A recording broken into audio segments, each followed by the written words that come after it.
The streets will flow red once more, a great torrent rushing down Rue de Esperance. You wait and see. The streets will not flow red with anything. Who are you? I'm Cindy the fucking Skull. What else do you want to know? Date of birth, blood type, the last time I was tested for Hep C.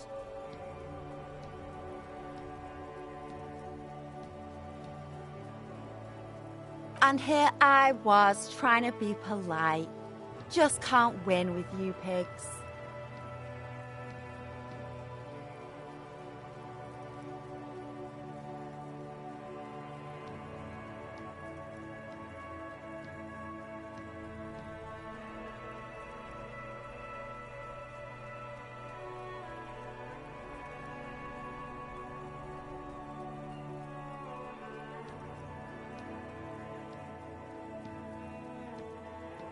I ain't no snitch, pigstein. Go forth and forage in someone else's shit. No shortage of squealers in these parts. Actually, there is a shortage of people who talk to us in a normal, calm, informative manner. We on this earth to make your life pleasant, fucko.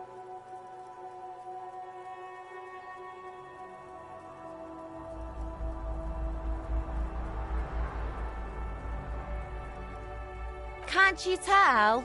I'm painting a beautiful mural, an aereo graffitio visible from low orbit.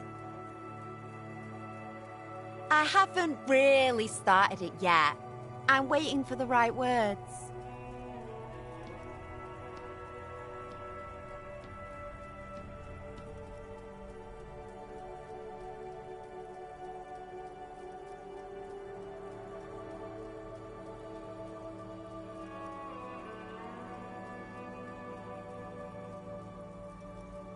Have you ever tried your hand at graffitio?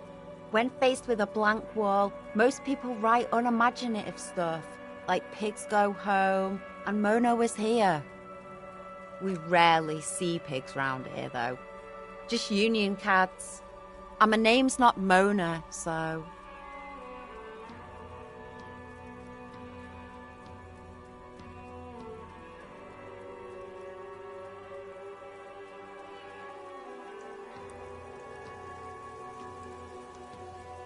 Yeah?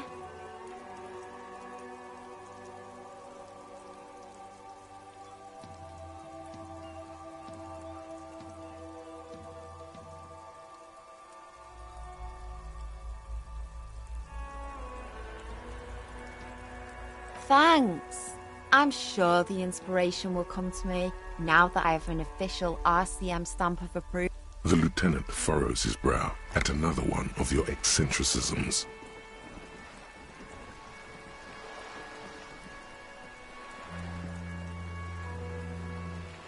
Hatred, disgust, it's difficult to tell which of the two is more present in her girlish features. The woman on the boat does not notice her staring. That is on her.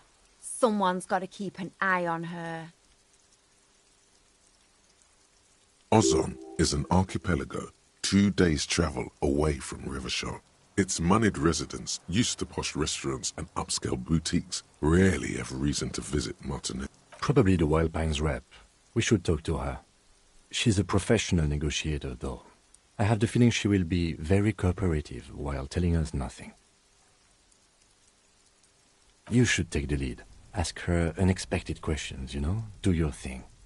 Don't be afraid to get a bit wacky. Throwing her off is our best bet. Good idea, piggies. Run along now. Fuck her shit up good. Impound that boat while you're at it. I'd like to watch her swim back to Ozon. Watch your back, ungulate.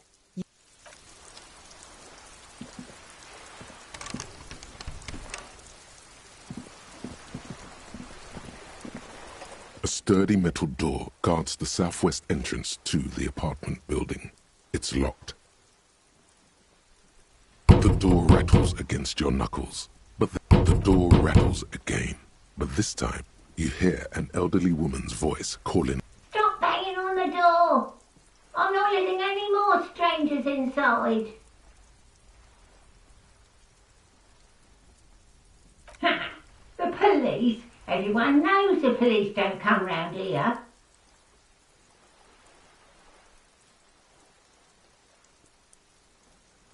No, I already told you. I won't be responsible for any more strangers getting into the building. Go check the backyard door. Maybe someone there will. "Backyard door? There must be another entrance to the east."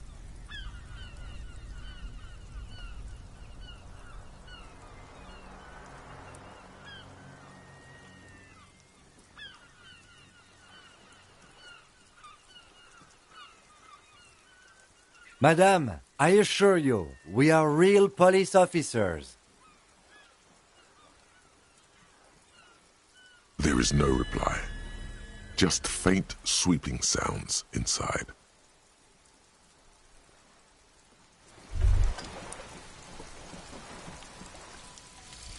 Indirect modes of taxation. Turns out, those Financial Oversight Committee gangsters stuffed millions of hard-earned dividends away in the last place anyone thought to look. The hearts and minds of everyday Riversholians. You need to spread that deregulation gospel to the people. Tell them about that.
A striking woman leans against the cabin top of her sailing boat, smiling as you approach. Her green raincoat glistens with droplets. A silk scarf is tied around her throat.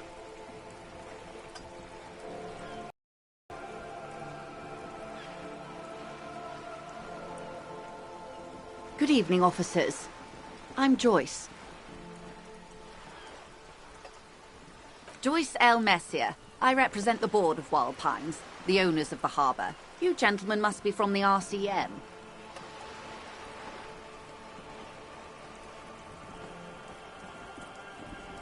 Phaeton, my maiden name.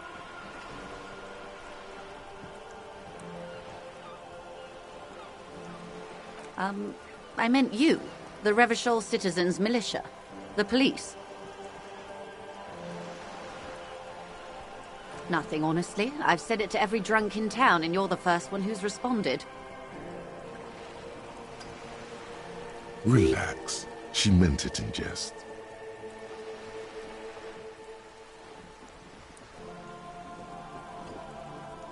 I'm glad to see you here. I was dispatched to handle a strike, not a lynching. Anything I can do to assist the RCM in this matter, I will, gladly. That is good to hear, madame. My colleague will take the lead on this interview. I should let you know that he is recovering from an unusual medical episode. How interesting. I wish you a swift recovery. In the meanwhile, you have my full cooperation, and the full cooperation of the Wild Pines group. What we do. I'm afraid I don't speak for Wild Pines as a whole. It's a giant undertaking.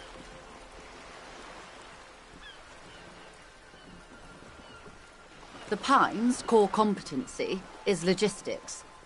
container shipping, freight, that sort of thing.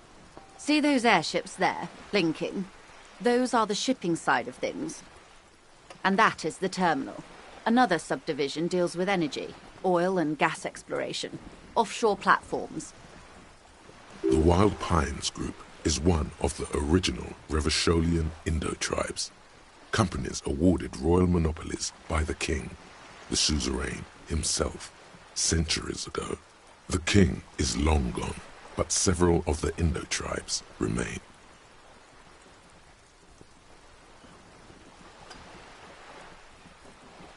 Saint-Baptiste, Elysium, an unknown entity known as Brightest Star.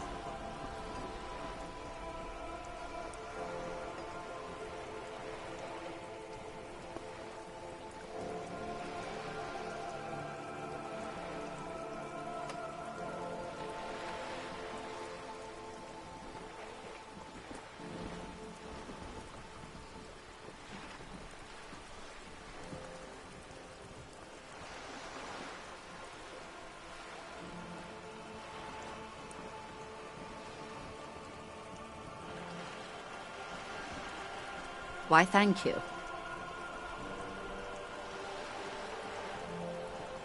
I'm not at liberty to discuss the company balance sheet, but I can tell you that last year, the company booked more than 20 billion real in... A billion?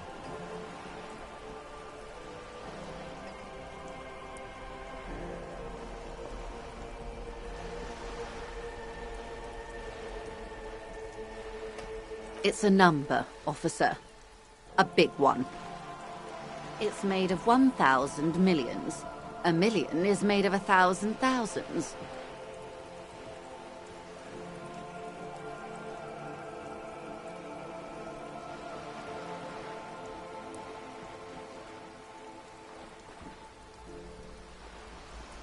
$20 billion is a large number, but the conglomerate employs 72,000 people. They all need to be paid. Then there are capital improvements, interest payments. A conglomerate the size of the Wild Pines is like a shark. If it stops moving, it will die. Then what becomes of those 72,000 families? It's a tremendous responsibility. They started as an exploration and cargo fleet conducting trade between the Samaran and Insulindian Isolas 250 years ago, when pine ships explored this. Centuries of care, deliberation and madness have gone into this endeavor. Vessels pass through the great unrest to re-emerge with apricots in tow. The logic of the system is totalizing. It's taken everything from its employees to build it. You know more than you let on. Certainly it helped, but most of the original Indo tribes have failed or been absorbed. To survive, Wild Pines had to grow and suzerain did that. You mean aside from being the terminal's legal owners, who are responsible for moving 8% of the world's cargo?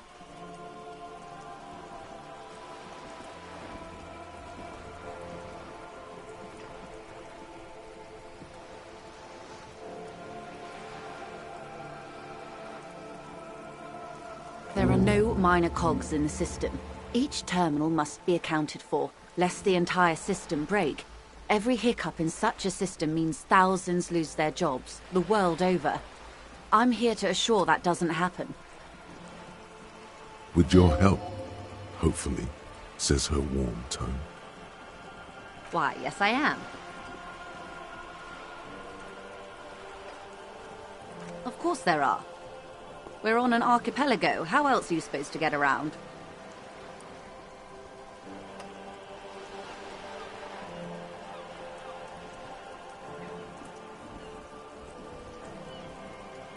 Yes, we are. We are on Le Caillou.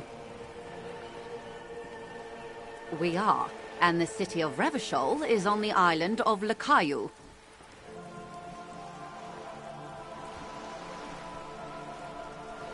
I haven't seen anyone else drive a souped-up Capri Kenema motor carriage either. Actually, that motor carriage has been specially issued to serve as a patrol and pursuit vehicle.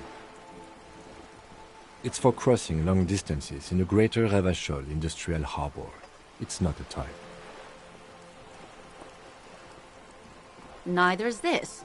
A toy, I mean. It's a machine for crossing long distances in the Bay of Revachol, between the city and the islands.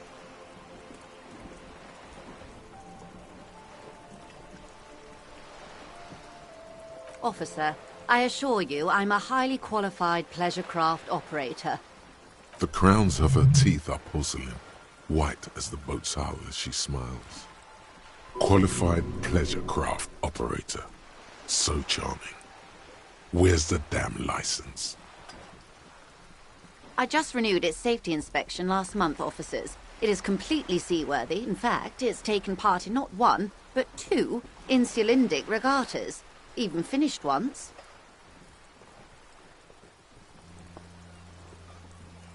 The other time, I would have finished the race were it not for an urgent work matter, much like the one I'm on now. Actually, you don't. It is a little-known fact among those who police that the Wayfarer Act specifically denies the RCM the authority to demand anyone's operator license. I was just being polite. Even school children know the Wayfarer Act.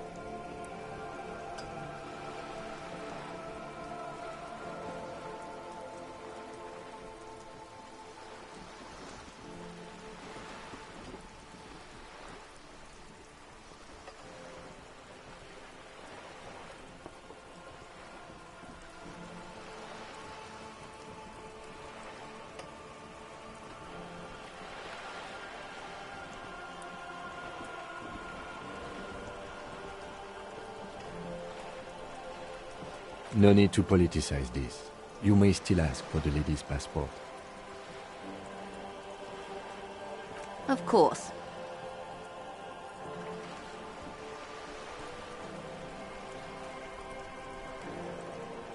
The woman is silent, smiling while the waves lap against the hull. In your hand, under the plastic, a light blue passport saying, Republic of Vespa. The coat of arms has a lion and an ostrich. The Republic of Vespa, formerly the Republic of Vespa Messina, was once a dual kingdom.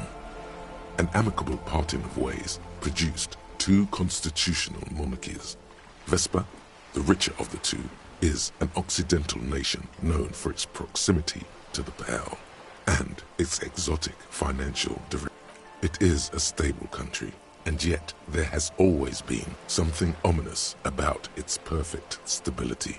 It's a place at the edge of the Mwindi Isola, overlooking the Obiso.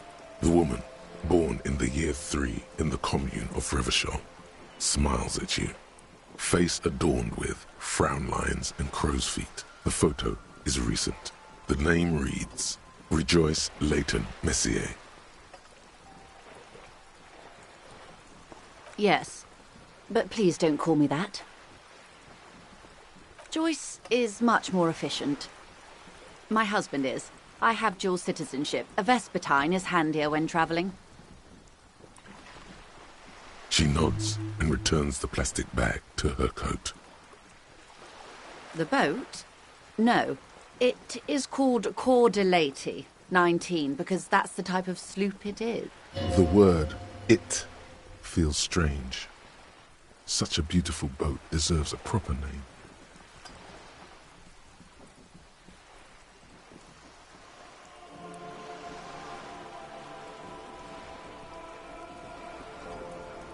Okay. How about Cordelati 19? Why? Because it was manufactured in Revachol East by a company called Cordelati, and its hull is 19 paces long.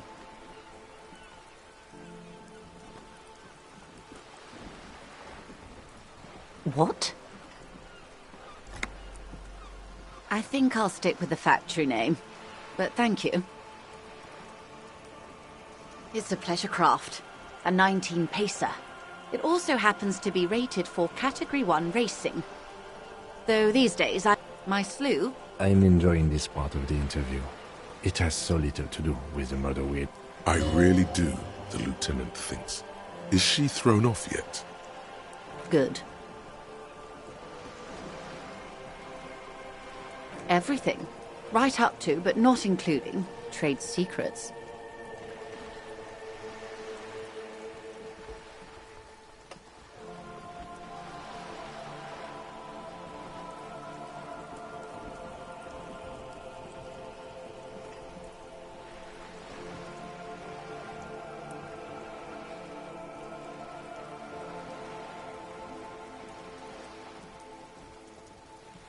First, you'd have to repeal the Emergencies Act of Trade in Aliments. That gives me the right to silence. It's quite the octopus. Good luck is only kept in place. What the man means is that the Emergencies Act... But I am derailing us. You wanted to know about the strike. I believe the official title is Senior Labour Negotiator. In practice, I'm a grocery clerk. I relay the union's demands to Wildpine. And how are the talks going? They're not. That's the problem. The union stopped all negotiations a week ago, after that awful lynching took place. Now they won't even let me into the harbour. There's a 2-meter 20 racist behemoth blocking the gates.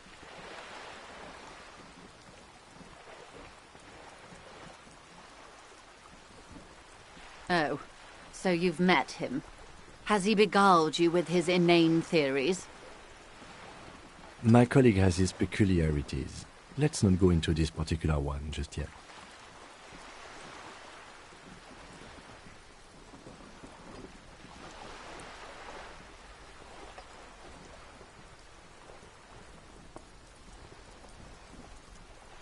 Of course. To each their own.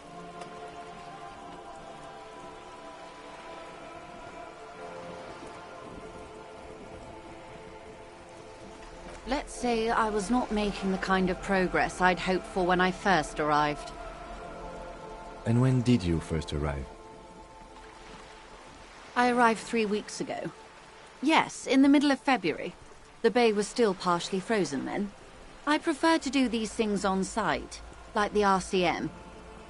But the strike began in December. I wasn't the original negotiator here. I took over after Mr. Gaumont hit a wall with Mr. Clare, the union boss. Mr. Clare refused to speak with Gaumont despite concessions he'd granted the union in prior negotiations. This isn't the first time the union has gone on strike. Heavens no. There have been 2 prior strikes. Both times the union won significant concessions, including overtime pay and a medical plan. This time their demands are more, I guess you could say, aggressive.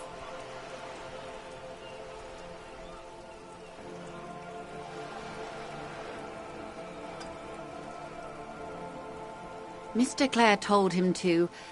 how did he put it? Fuck off, midget. Gaumont is short of stature, you see.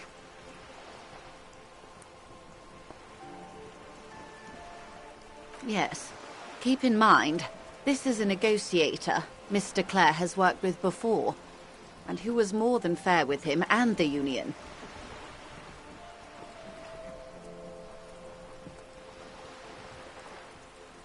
There are leaflets everywhere, and banners. What did they say again? Oh yes. Every worker, a member of the board.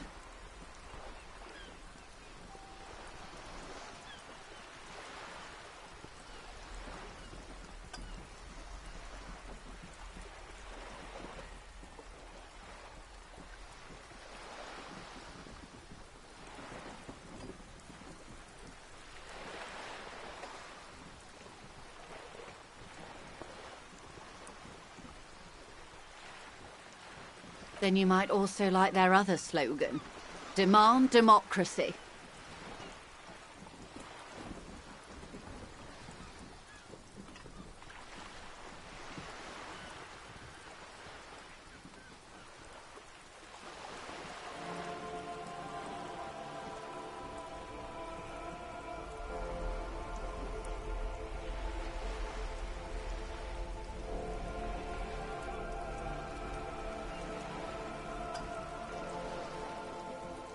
Personally, I don't think it has the same pizzazzo as every worker a member of the board.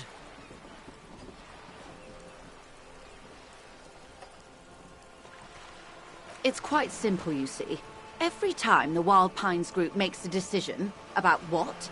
About anything, really, it needs the signature of each of the 2,200 workers in its Martinet. Just so you understand, this is but one of 22 terminals owned by Wild Pines. Essentially, not only are they kings of the company, they are also kings of the 72,000 employees of Wild Pines Group.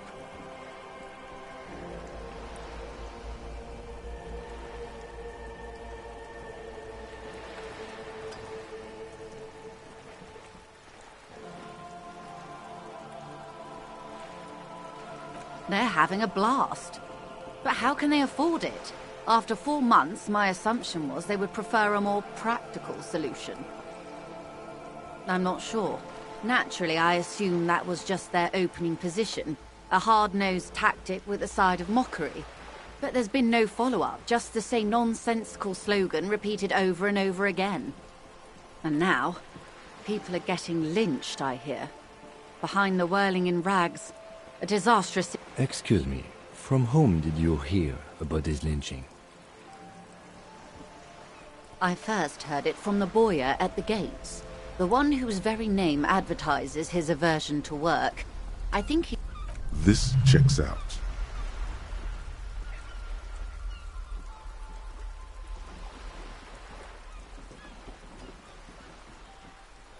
The scabs?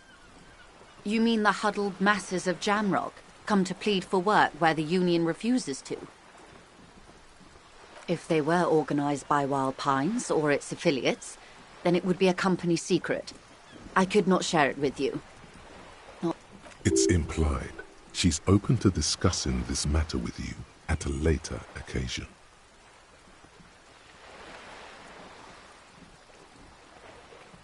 Everard Clare is a man of the utmost integrity. If you can say one thing about him, it's that he always puts the interests of the workers first. Of course not. Everard is fantastically corrupt. I imagine he has a thick, viscous goo where you and I have blood. He is the most corrupt individual I have ever seen, and I deal with men like him for a living. If there is anyone more venal, more irredeemably nepotistic, then it's his twin brother, Edgar. Yes, Edgar looks exactly like his brother, except for that lazy eye. He also talks exactly like him. And when one's term as foreman is up, the other takes over. It's how they circumvent the term limits, you see, with a funny little switcheroo. While in office, they've embezzled God knows how much of their workers' dues.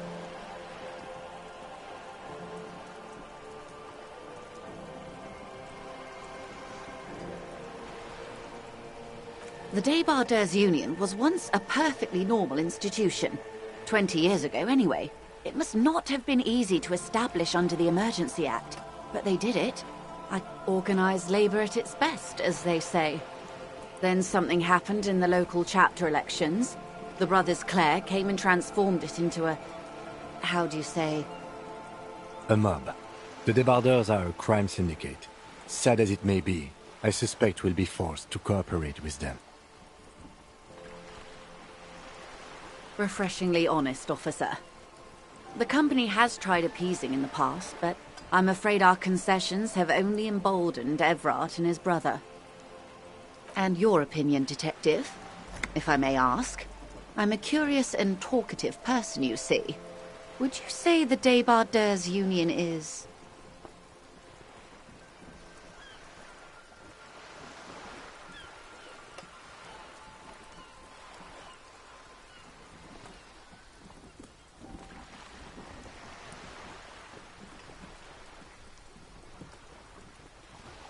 Why do you think so?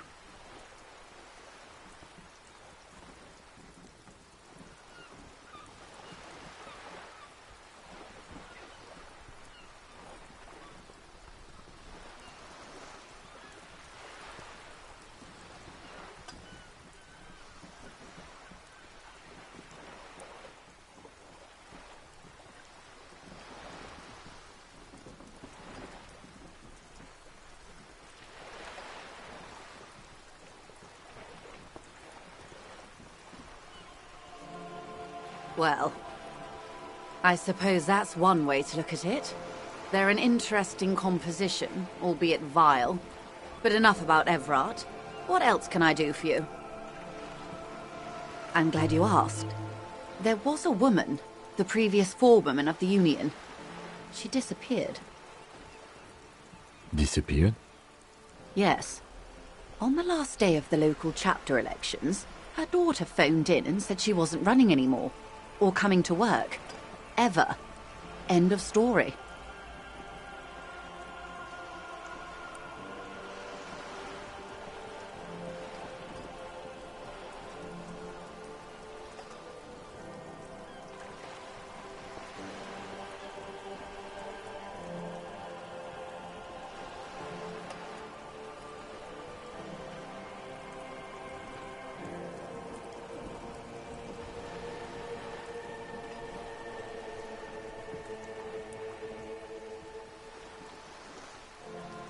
Downright haunting, if you ask me. The Wild Pines suspected foul play, but what could they... The point of the presentation is, these kinds of things happen around the Clares. Watch out when you're dealing with him. Thank you for your concern, ma'am. We'll be just fine. Of course. How else can I help?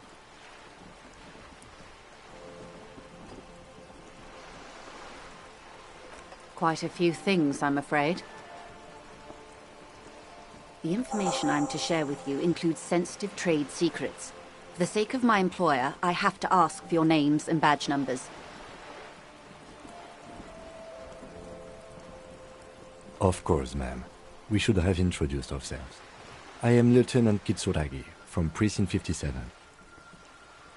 And this is my colleague from Precinct 41. I'm afraid he doesn't have his badge at the moment. I hope mine will suffice. How curious. Why is that, Detective?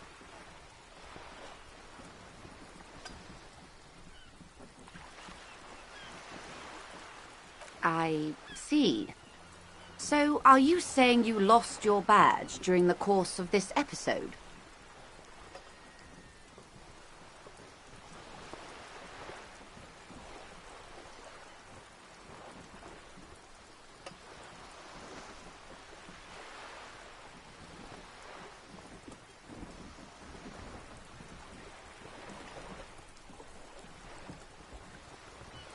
Oh dear. I suppose this does explain some of the more curious turns in our conversation. As I said, ma'am, his technique may be very unconventional, but he is an officer of the RCM. Of course, I sympathize, but I'm afraid I simply can't share anything more until I've seen that badge.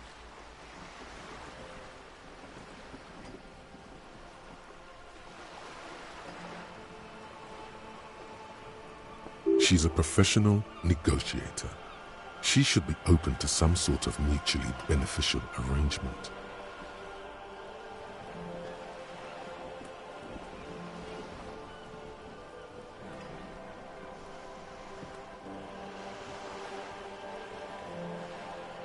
Of course. But before we do, officers, let me be perfectly clear. The situation is extremely volatile. The sooner we can speak about this lynching business, the better for all of us. This reality.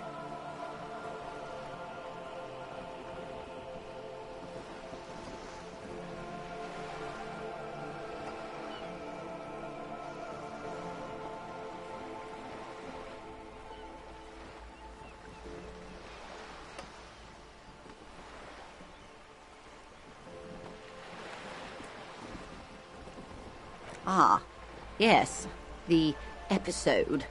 Sounds like an acute case of encephalopathy, now that I think of it. Don't be phased, madame. He functions perfectly well.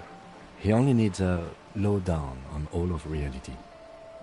We may be here a while then. Ask away, officer. I'll help however I can. All right, we're in. I know these all look good, but begin with the first, okay?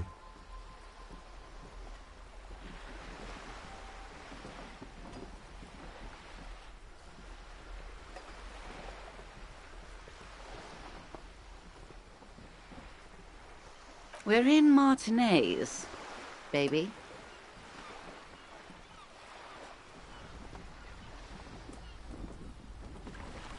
Martinez is a district of Revachol. A very small district tucked away near the industrial harbour, north of the 881 and Jamrock. You would be excused for not knowing about it. Unimportant, they say. Forgotten, even. Shelled to smithereens during the Revolution. It has its charms, just not this time of year. It's not really a sea, it's the Bay of Revachol. And the bay feeds into the ocean. Yes, we're on an island in an ocean. Known to the early Revacholians as Les Immensités Bleues, the blue immensities. Vast, lukewarm and unknowable, flowing in and out of sight. Caillou, as you already know. Imagine a pebble. A smoothed-over pebble amidst a great... It is clear this pebble is of enormous value to humanity at large.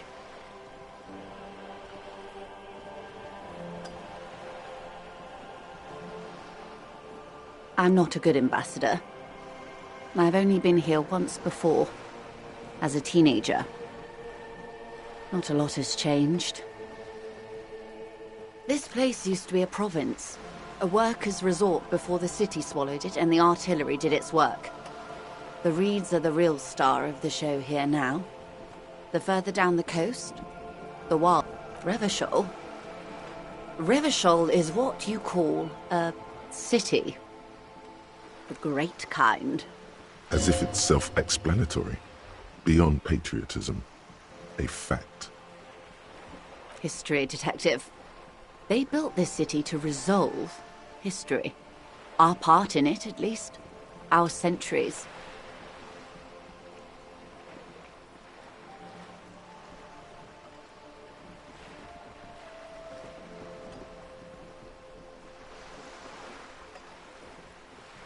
The nations of the Occident, or migrant workers from Seminine and Ile Marat, depending on your creed.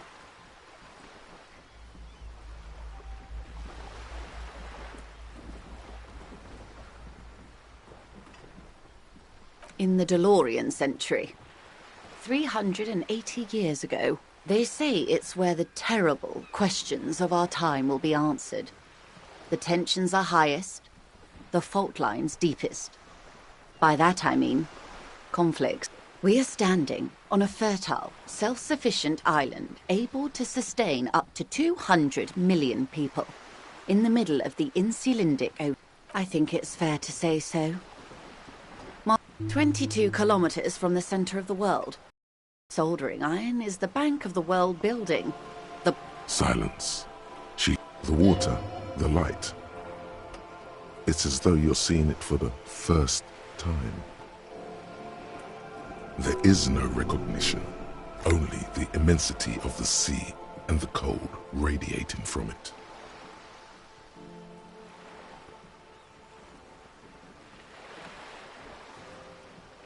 We are where we are.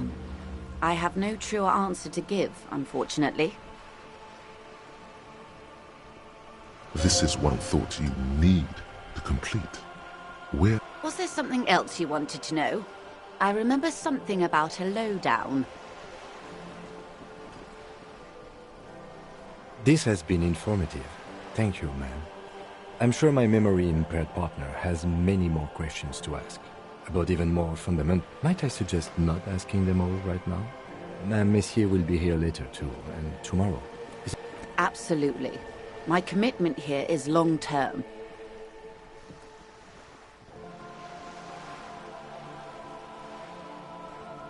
It's better not to eat all your candy at once.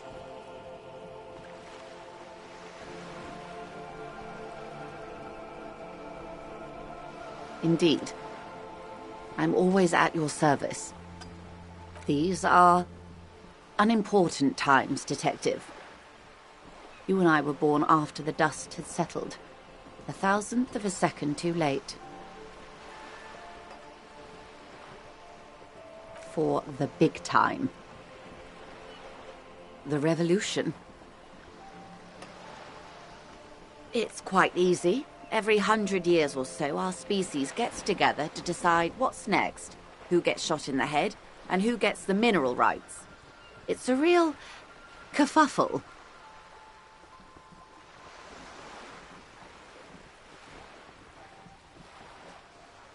Those would be the communists. Generally speaking, 40 million people got shot in the head during the World Revolution. But the communists, they all got shot in the head. Oh, and the anarchists too. They shot them well. So well, one forgets they even existed. Did they ever? Before they got shot themselves, they shot 2 million people.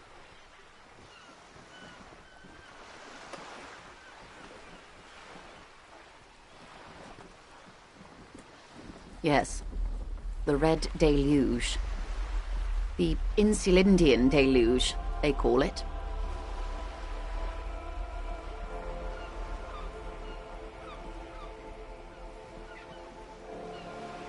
Yes, an acute thiamine deficiency can be exacerbated by alcoholism. Exacerbated means made worse. Oh, lots of people. Even the king got shot in the head, or thrown beneath a horse, or drowned. Accounts differ. The real king abdicated and lived out a long and productive life as a venture capitalist in Grad.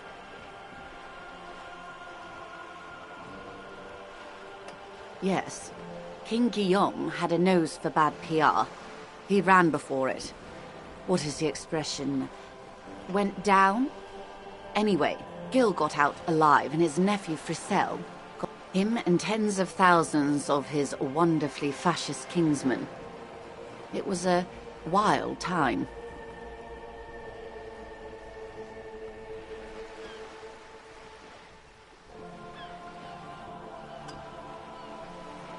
The liberals got the mineral rights. And by mineral rights, I mean everything.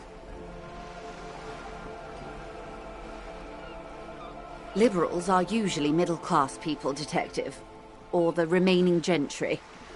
Some were rich enough to stay with the Constitution, with monarchy. Big mistake. Others bet on the revolution. They were called the Ultra. They didn't win so much as survive. We were the last ones standing when the war ended. Everyone else got shot in the head, remember? We. She's one of them. Of course. To foreign intervention. The coalition. Those people really took the mineral rights.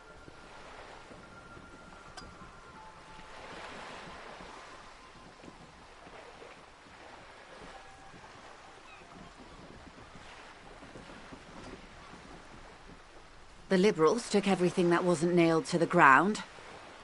The coalition took the ground. The coalition of nations. Grad, Mesk, Vesper, Messina, Oranje, and Sur-la-Clay, the armed center of the world. They landed. The moralists believe in keeping everything exactly the way it is. They believe in mineral rights, and not shooting people in the head. At least not in the same manner and volume as the others do. They are the long-standing provisional rulers of Revachol now, the coalition government. The rulers of Revachol, and also the world. This is their zone of control. They embolden the RCM with crumbs of the same law they took. Technically speaking... The color of moralism is blue.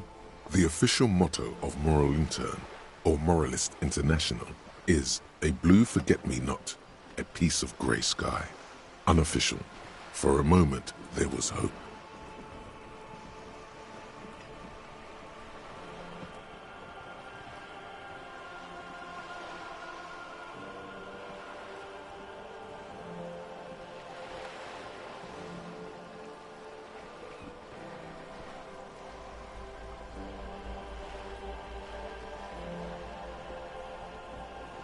A devout man of the center. Hard to come by. It's good to have someone who takes a moderate approach to head shooting. In your line of work, I mean. The turn of the century revolution? Don't answer it. It's a trick question. The revolution began in '02 on the Isla of Grad, though by the end nearly the whole world had gotten involved. It wasn't a who, but a what. A pandemic of Zarat, a particularly virulent prion disease, which the authorities in Grad proved unable to contain. Then Mazov came along and overthrew the government.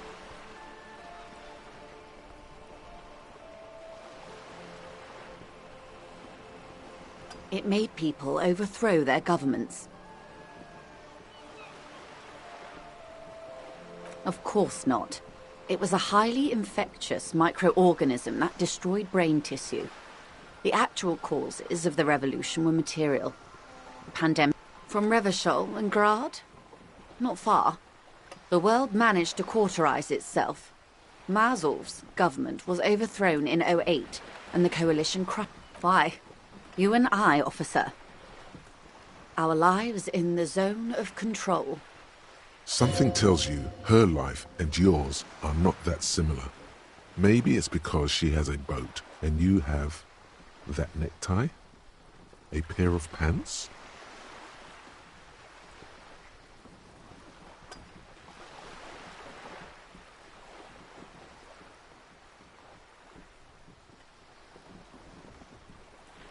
No doubt. But we share the same time and position on the planet's crust. That counts for more than you think. A city-state divided into free market zones under the everlasting interregnum of the Coalition of Nations. And you, of course, The clatter of typewriter keys fills the main hall of the reappropriated silk mill. Precinct 41. Chad Tilbrook presses enter. The zone of control is the third incarnation of Revachol, after the failure of the suzerain and the commune. Modernity. They developed the marvels of the inter-islary communication, telematic milieus, radiation, colored plastics. Meanwhile, in Revachol West, the 43 years. Hard to fathom, I know.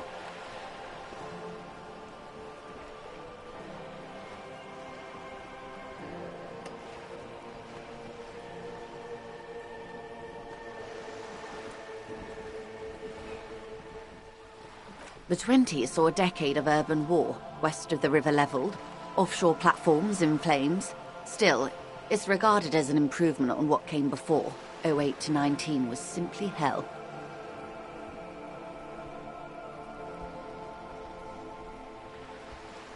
The 30s?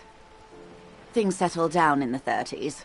Revachol East transformed itself into the world's largest tax haven, with the international community's blessing. For the first time in a long time, it seemed like things were going somewhere. No, it was a market mirage fueled by cocaine and quantitative easing. The 40s dispelled it like a cold splash, an Isla-wide hangover, you might. Welcome to reality, baby.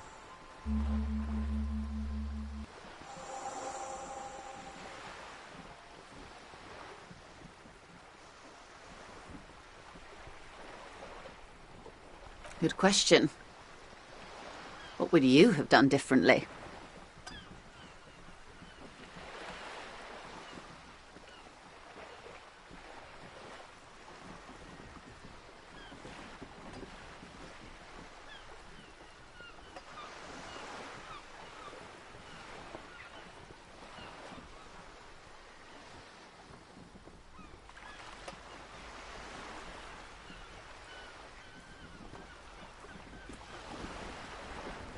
And I asked you, past-less detective of the Citizens Militia, what insight has acute encephalopathy given to you?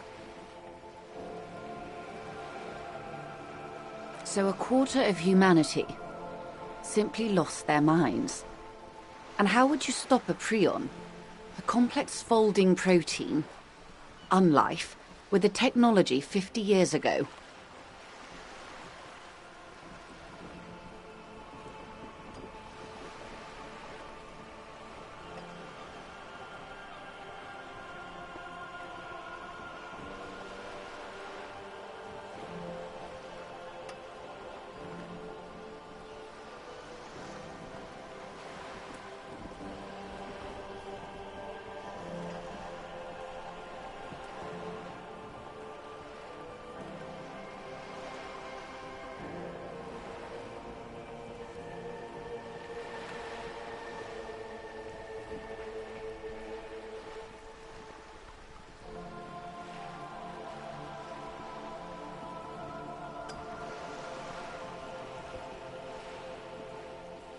Good hygiene. Really. A very moderate solution to an extreme problem. It's those sort of half measures that do. When they failed to step up, Marzov and his party stepped in. In this particular case, maybe a more robust state response might have been appropriate. Opinions expressed here do not reflect the official position of the RCM. And what is your official position, Lieutenant? My position, ma'am? My parents got ripped to shreds in the revolution. I would have gone the same way. Understandable. They are what they are. Who knows? An afterbloom may yet come. Anyway, enough sentimentality. Is there anything else you want to know? Not so fast. Who is she in all this? Ask her who she is. She owes you an answer.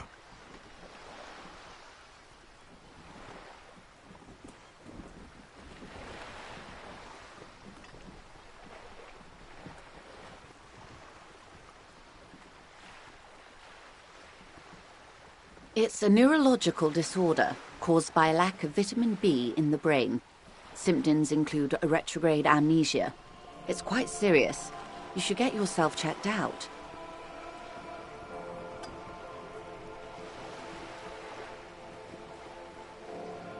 Well, it's either bariatric surgery or long-term alcohol use.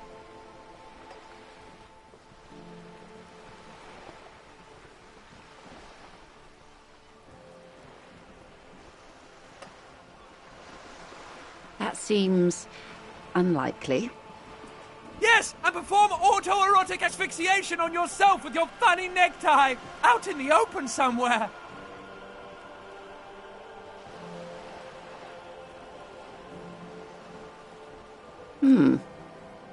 She won't maneuver her way out of this one.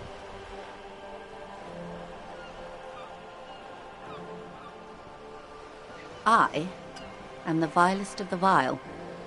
A traitor, a devourer of nations and infants. I am an ultra.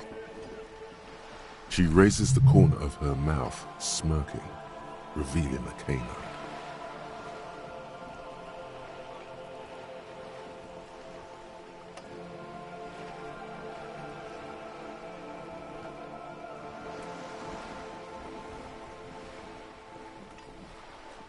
An ultra-liberal. It's a type of liberal. From the revolution. It's, not the moderate kind.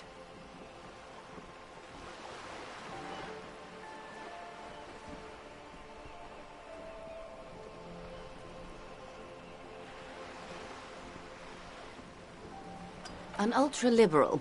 It's a type of liberal. From the revolution. Yes. I am the nether creature of the Forbidden Swamp. I pushed the king under a shit wagon and betrayed the revolution. My kind surrendered the nation to financial colonists. I can see you thought we'd gone extinct.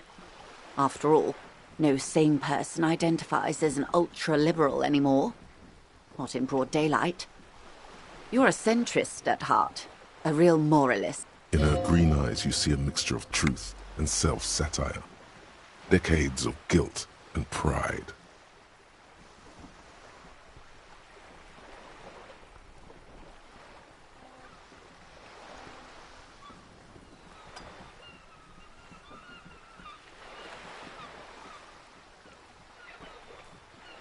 I do hope so. I hope we're able to remain collegial despite it. Remember, we were partners, whether you like to admit it or not. When the dust settled, the Liberals were the only ones left to clean up the mess. By virtue of their survival, they were handed enormous power to shape the future. This was all our last... With due respect to our overlords, the eternal caretaker government that keeps Martinez a monument to the efficacy of its artillery, I would not have relinquished sovereignty to the Coalition. Not here in Martinez, and not in the Stella Maris or Delta Beachheads either. She realizes her small, cold fists are clenched. She loosens them. Then for my daughters, we had an obligation to defend our sovereignty. We should have burned the whole Isla down rather than let them have it. Dark orange flames reflect in her green eyes. An oil fire on the ocean.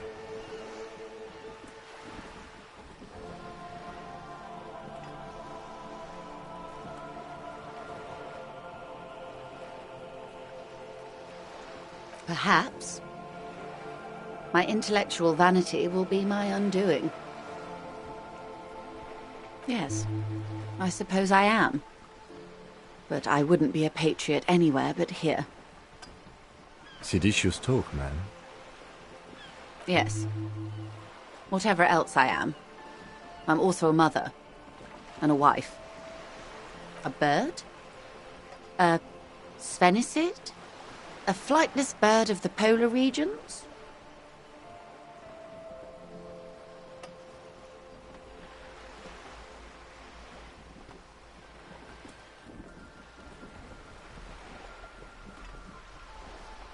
Some sort of krill hunter?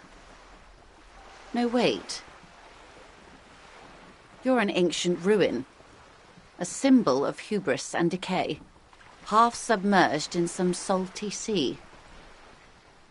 Of course you're not, my dear. I'm just terrible at guessing games.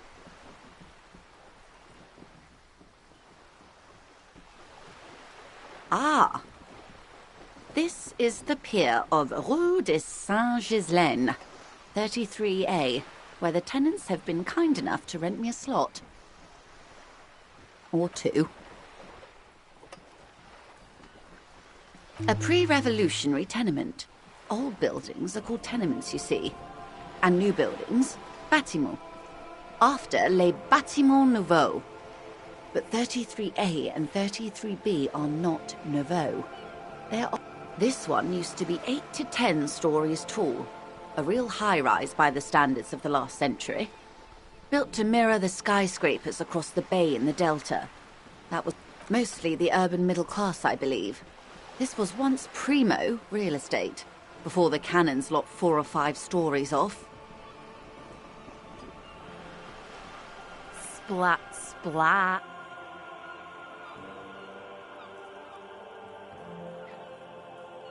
Wonderful. We're in Martinez, baby.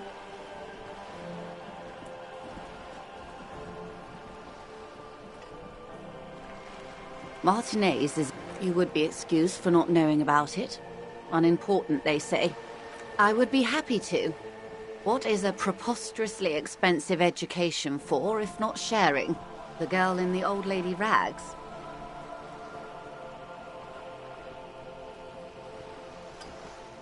Looks like a sullen and rebellious member of a teen infraculture. Yes, you and I belong to the supraculture. We're common, the herd. The music on the radio, the food in the chain restaurant, those are all too popular for the girl in the old lady rags. She prefers a fantasy world, an infraculture with its own dress code and vernacular. It is an illusion, I'm afraid. There is no refuge from the supraculture.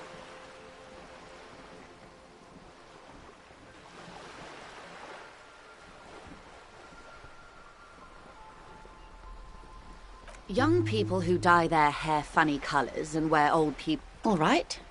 What next? Suddenly, you're not so sure you're part of the supraculture.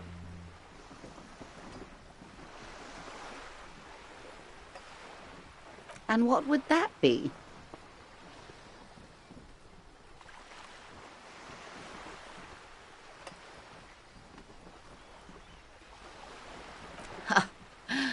I can see that, yes. I dabble in those dark arts myself, not so long ago. Nothing infra about disco, baby.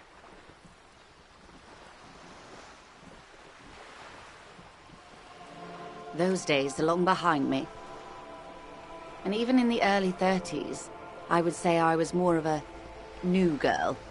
Disco was a minor, but the new. A cultural era. And the name of the decade it ravished, the 30s. It came out of post-revolutionary Revachol. It was ultra-liberal. It involved lots of partying, as you might imagine, and champagne-colored everything. By the looks of it, that would have been when you came of age. Now...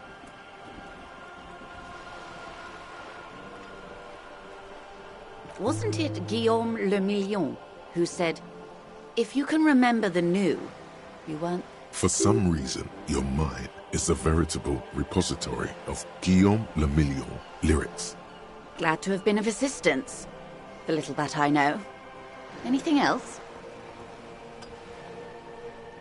More lessons in basic reality? My favorite part. Glad to have been of assistance. The little that I know. Anything else? Is what you want to say, but it isn't that easy, is it? Look at that lady. Take a gander. Squint your eyes, bub.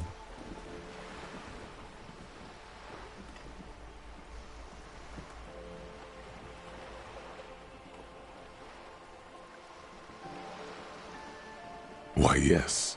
Tucked away under that sturdy green raincoat, almost rustic in its simplicity, a silk shirt and matching scarf around, while dull orange pearls hang from her earlobes, red from the cold.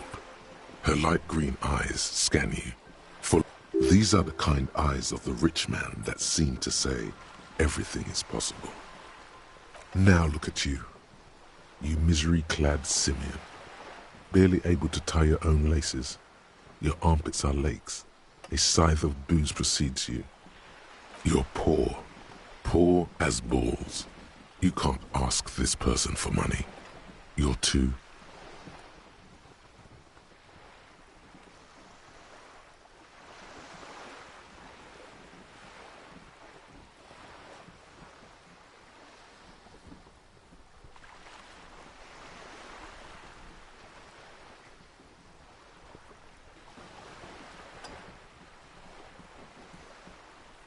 Yes, you're too ashamed to ask this person for money.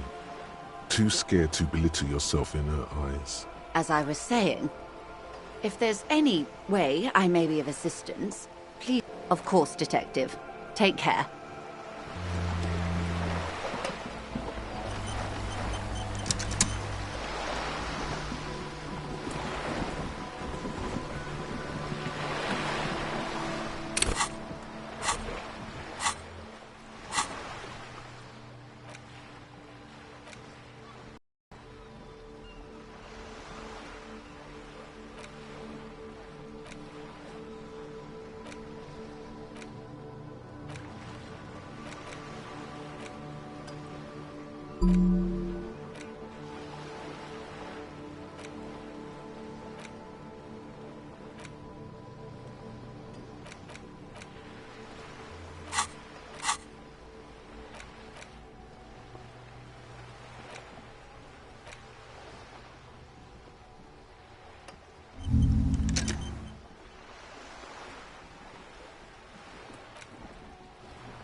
We should think about calling it a day, maybe.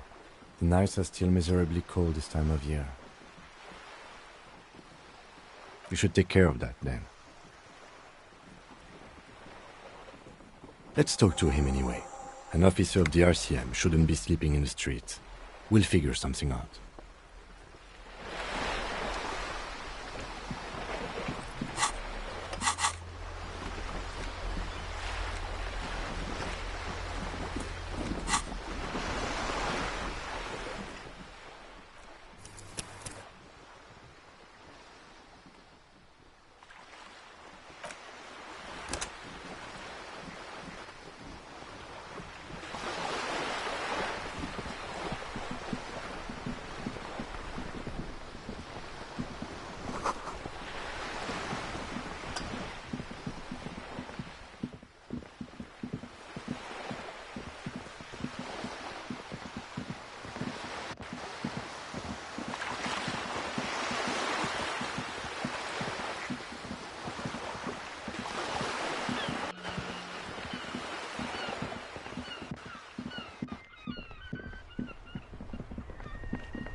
Can I help you?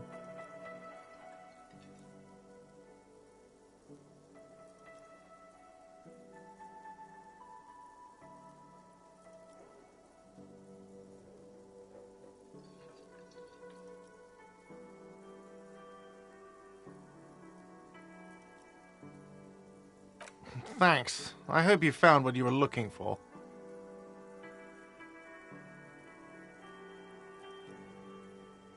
How strange. I certainly didn't put them there.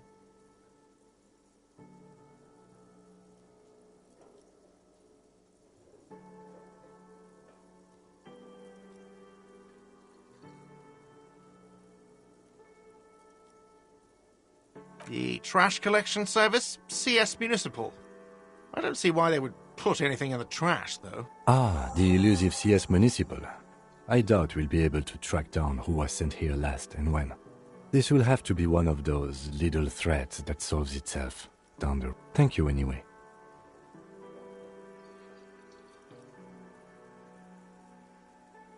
I think fugue states are more your forte, officer. Sylvie had the keys before I got here, and I can vouch for her. I can vouch for all my staff. None of us would tamper with the crime scene. Yes?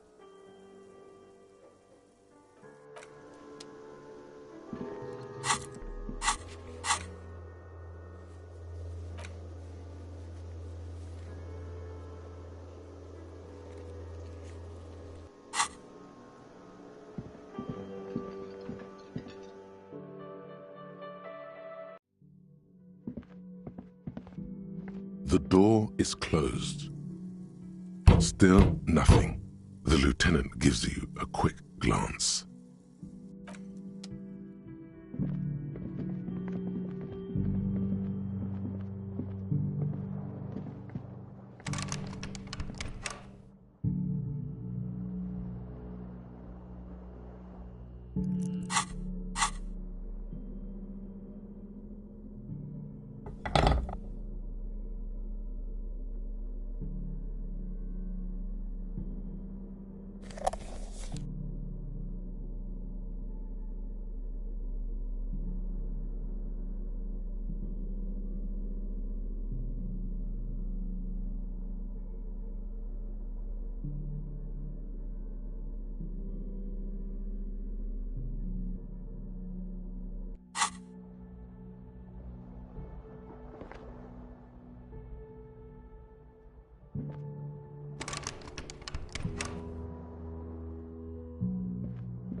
Can I help you? Yes, have you got it? A lot. A lot. For the room, drinks, and broken window, 130 real.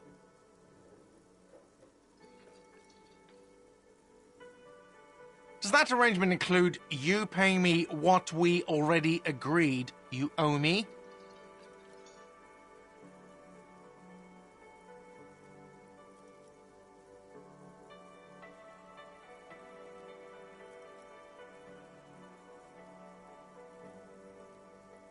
I understand your predicament as the manager. However, I feel I must remind you that we are here to conduct an important investigation that also affects your business. Forgive me for saying this, but your colleague seems more committed to drinking, and... I mean no offense. It's really nothing personal. I just have to protect the interests of this establishment.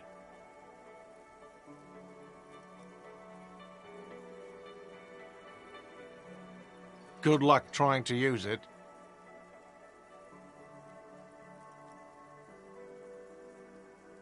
All the locks have an electronic component. They have to be unlocked down here with a master key before your guest key will open the lock.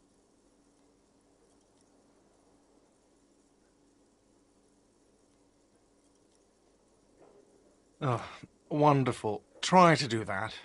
I'll have to call you an ambulance. Not until you bring me the money. Okay. I might have something in my motor carriage we can use when you're done here.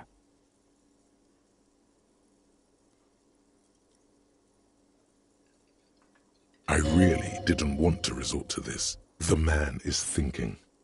Oh, Lieutenant, we're done here.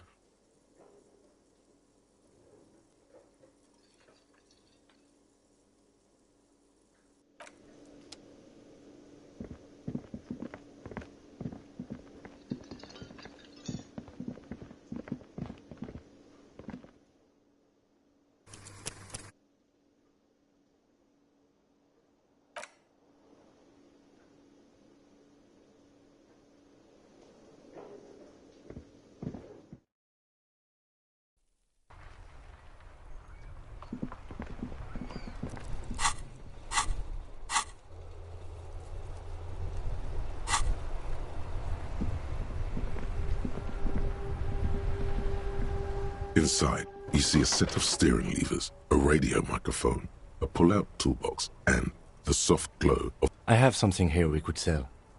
Look in the back, in the suspect transport enclosure. Transport enclosure. Regular people just call it the cage.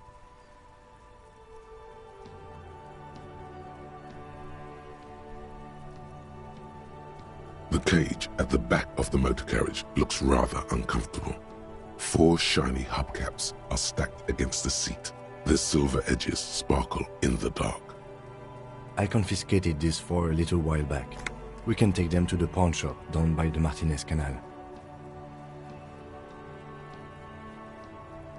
There are spinner hubcaps, frivolous things you put on your wheels. When the wheels come to a stop, the caps keep on spinning. There's no real use for them, it's just for vanity.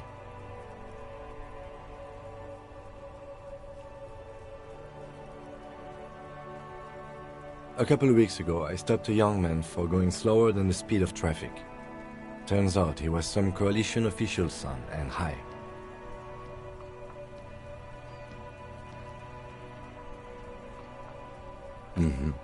I took them and arrested him for driving under the influence. That they are. I was going to take them into evidence, but they weren't necessary for conviction. He never asked for them back. Yes, there's one 100 meters south of here. I think it's called Roy's Nest or something. If I'm not mistaken, it should be open late. Items that can be pawned at Bird's Nest Roy's appear in your inventory under the Items tab. You can pawn these items when talking to Roy.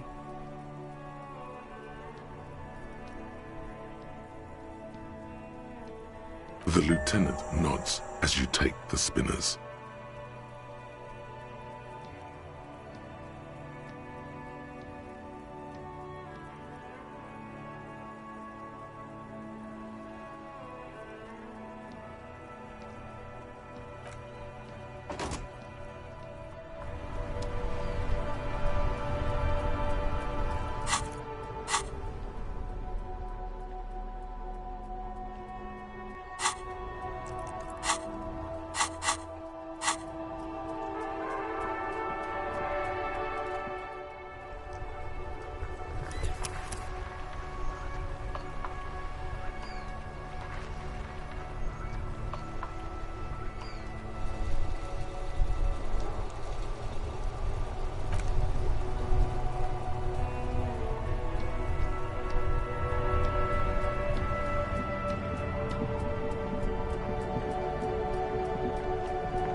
typical Martinez streetlight sits among assorted floor and table lamps. Yes, officer. As you see, it's in perfect... His manner is casual, but his speech is careful. It was brought to me to be... We are not here to investigate the theft of city property. You have to admit it's rather clever what he's done with it.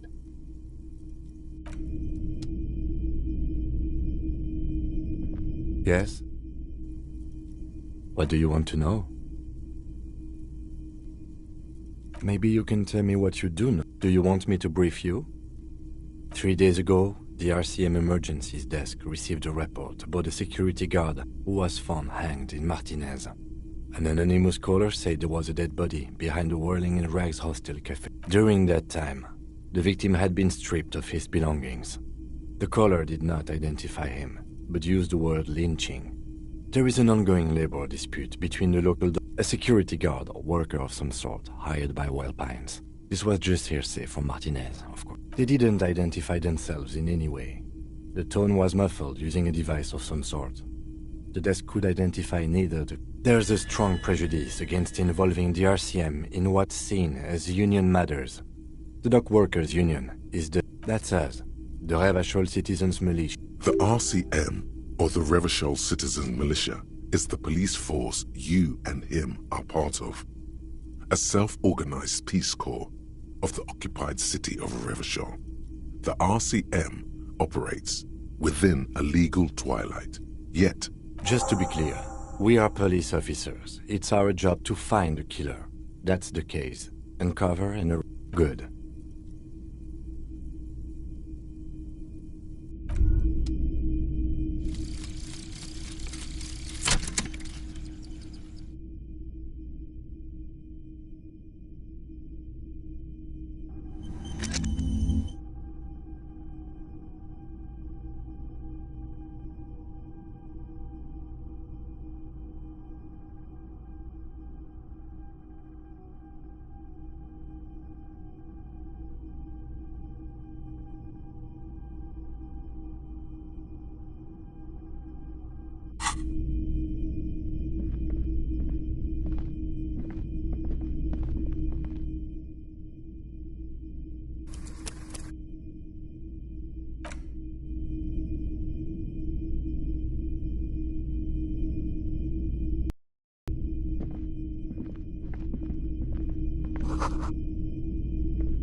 You see rows of toy soldiers guarding the rest of the trinket. Try to find something pretty and cool here, then use it to win her back. They're not all blue. These figurines also wear gold coats and caps, complemented by orange trousers. Which ones? Ah, those. Yes, they are. I find the paint job a bit gaudy, but children like the bright colours indiscriminately.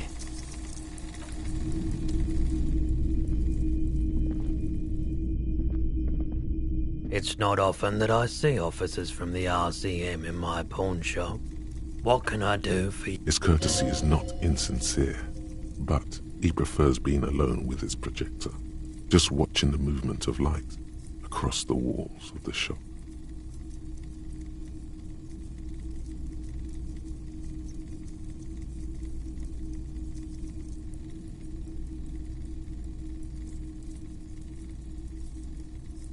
I haven't had any problems myself, though some of my customers have complained about inconsistent law enforcement. Who are your customers usually? All kinds of people come through here. Locals, travelers, people looking for a deal. As you can see, I have a wide selection of goods for everyone to choose from.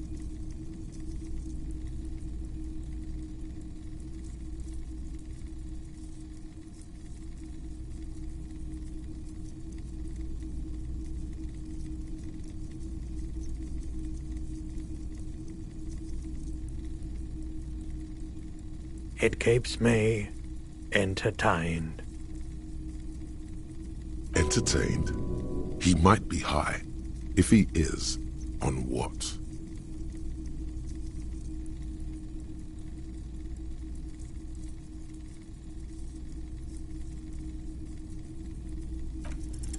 Feeling warm and enthralled by the movement of light, while the mind continues to race forward. Lucky bastard. He's probably on Perolidon, a drug developed by the military to treat and prevent radiation sickness. It has psychedelic side effects, and it makes your eyes turn yellow.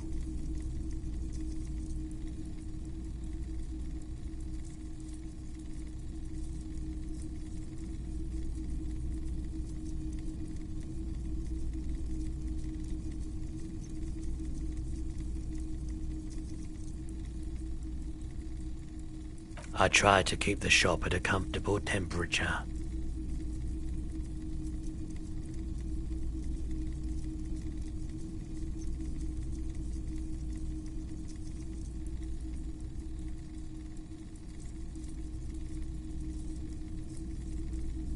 Perolidon is just something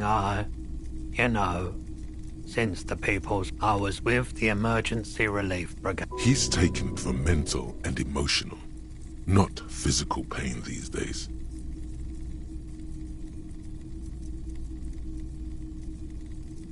A bad idea. Some poor leftist built a particle decay generator in hopes of bringing affordable electricity to underserved communities. It malfunctioned. Radioactive waste everywhere. Probably some of it in you too. We were an all-volunteer force. Self-organized. I lived by the river since I was a small boy. The Esperance. Didn't have the up. There wasn't much the volunteer force could do, however. We wasted years. There's a reason why everyone's tried to forget any of it ever happened. And why no one has tried to repair or replace the pile. So much disappointment. And early deaths. Cancer mostly. No one's. Everyone's. So much bitterness. A bunch of poor people built themselves a primitive nuclear reactor, hoping for the best. What do you think is going to happen?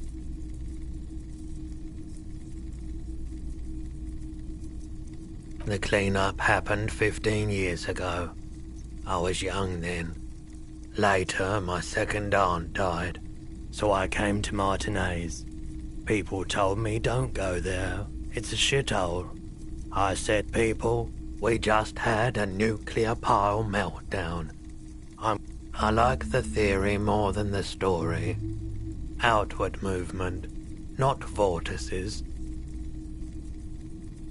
Yeah, you gotta get in on those vortices, my man. Yes, we'd like to sell these hubcaps. Roy takes the hubcaps from the lieutenant and inspects them. The spinner. Yes, these are very, very good. Did you defraud some foreign prince for them? Jump a mesk banger? No matter. I'll give you 200 real. No one was defrauded or jumped, I assure you.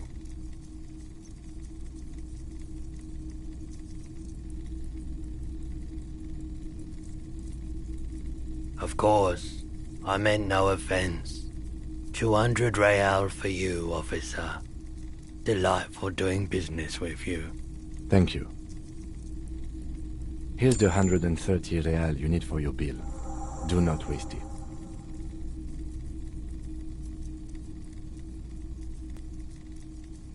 Anything else you're thinking of selling?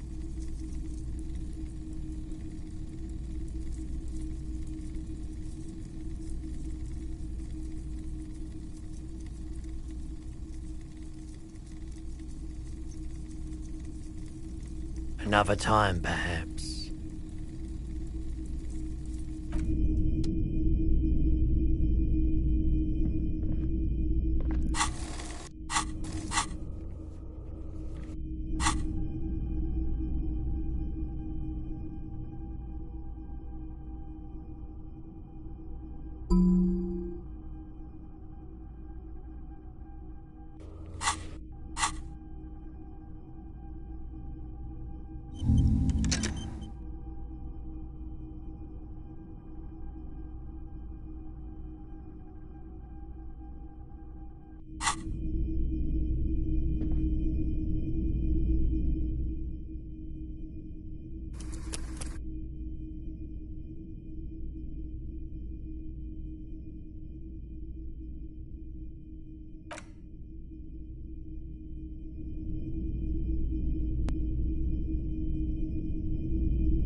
can I help you? Yes, have you got it? Well?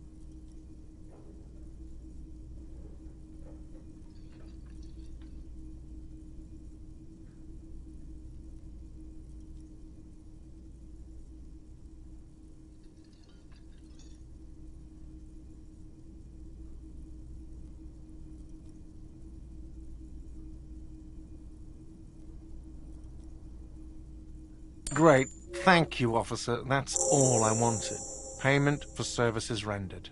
If you continue to stay here, I just ask that you please pay your nightly bill in advance starting tomorrow. The electronic lock to your room has been disabled till 9 p.m. tomorrow.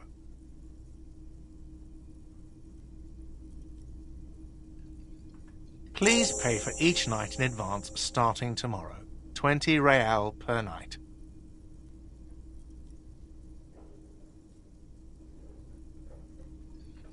I'll take a room here too. Of course. Always happy to have officers from the RCM.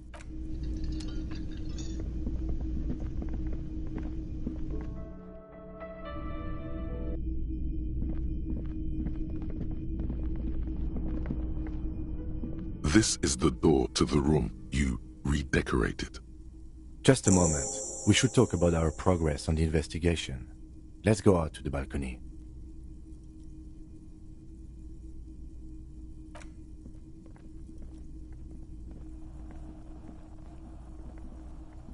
The air outside is brisk. The lieutenant is silent for a moment. He listens to the traffic hum. Then... Now then, we should talk about the investigation. But I also feel you're a bit hazy on the RCM. Our role here, our rights, our jurisdiction, basically. I have a cigarette every night when I go over my notes. It's something of a ritual. Oh man, he looks so devastatingly cool with that cigarette.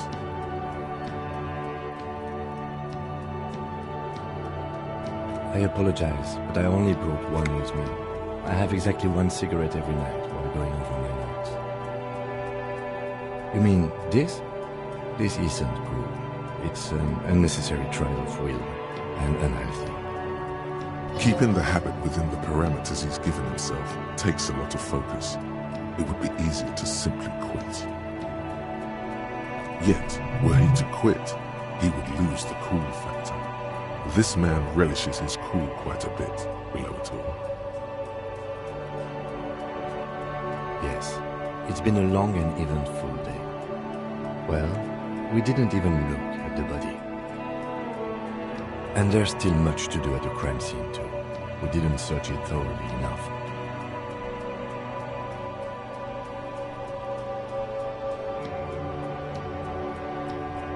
It's not my job to evaluate your methodology, officer. I'm just going through the facts. As for the interviews, we weren't able to find the union leader, Everard Clare, much less interview him. So that's on the to-do list for tomorrow. We talked to Joyce Messier, but didn't get any information from her. I have a feeling Joyce knows how dangerous the situation really is. We have to get her to talk to us. Above all, though, today was exhausting. What's with all the running? You run a lot. I have a really good theory about why you're running so fast, son. Just you wait until you get up tomorrow.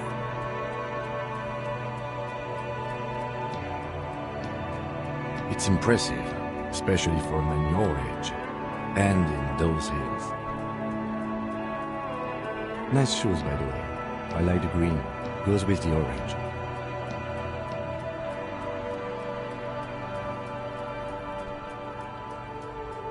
They're quite limited, actually. The power officers of the Rebachol Citizens Militia exercise most frequently is imposing fines of up to 1,000 real for offenses, in accordance with an interdepartmental schedule.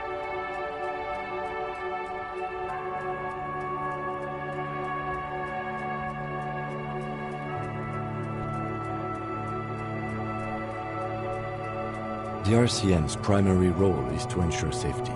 We are not really supposed to play any part in the economic structure of Rebachol. Yes, although indirectly, as citizens can always request records from their local station. Officers of the RCM have been known to take bribes of... We can arrest people, of course, but rather than bringing someone in directly, it's preferable to serve a station call slip. It prevents confusion and overcrowding.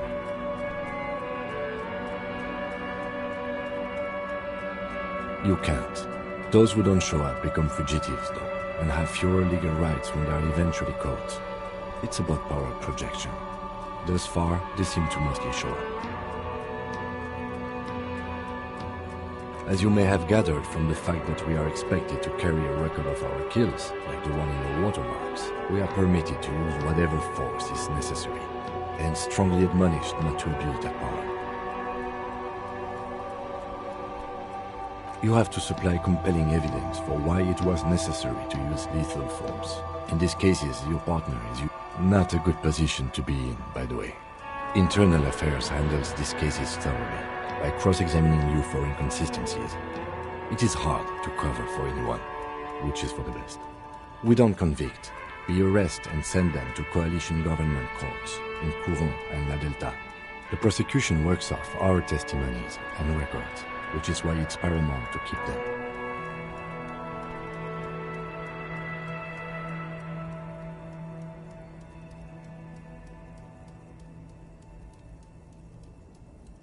Yes, the international community's mission in Revachol, and the moral intern, Mobro. The RCM was formed by the coalition government to restore order in the international zone after the revolution.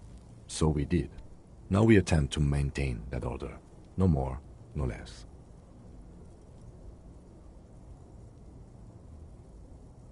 Or perhaps it is better to say we were allowed to form. It's a point of contention whether the citizens of Revachol or the coalition government founded the RCM.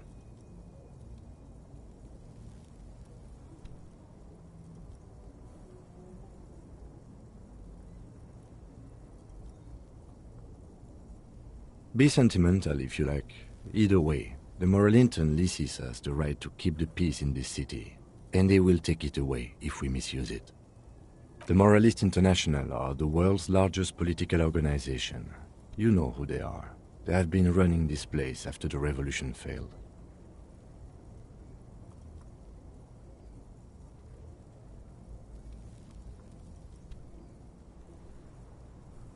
They're a union of center-left and center-right parties across the Real Belt. Our coalition government is just one of its many projects. They also run the ICP, EPIS, most intergovernmental organizations in the world.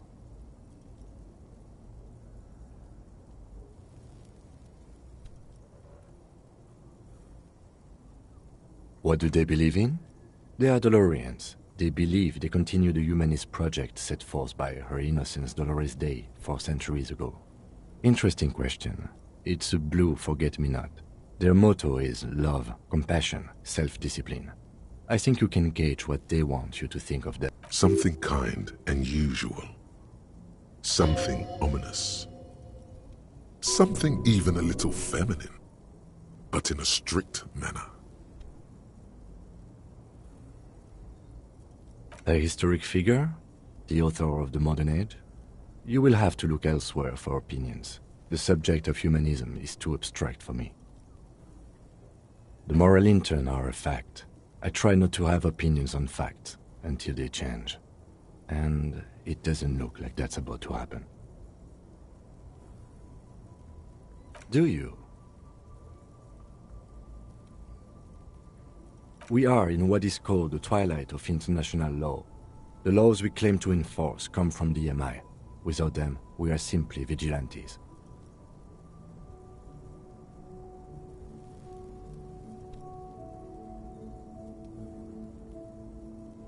Sadly, it is what we already are to the people of Martinez, most of them at least, especially the Union. Vigilantes. I expect our job here to prove quite challenging.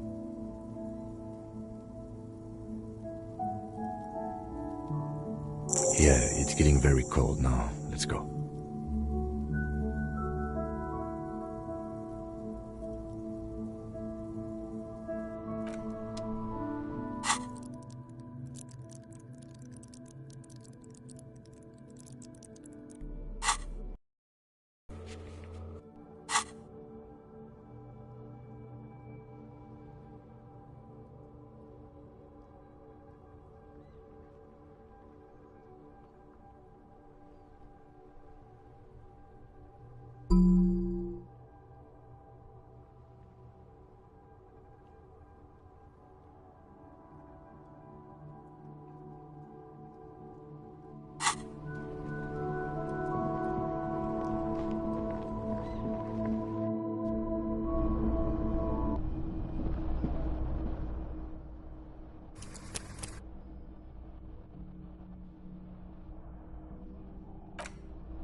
The bed is cold and not particularly inviting, but it's yours.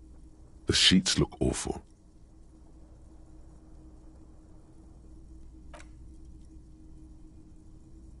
The sheets feel at once coarse and clammy against your skin. The bed sags beneath your weight as you stretch out and finally close your eyes. And then sleep doesn't come.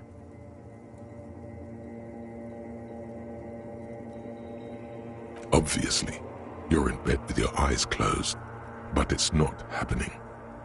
Maybe it's the bed's fault.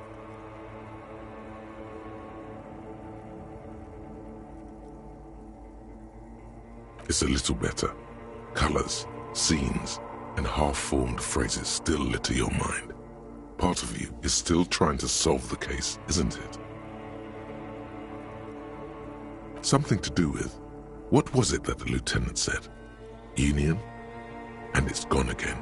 Your thoughts lost between the slowing brain waves. Something to do with, what was it that your breathing steadies? A great silence washes over you until your eyelids twitch in your sleep and images start forming.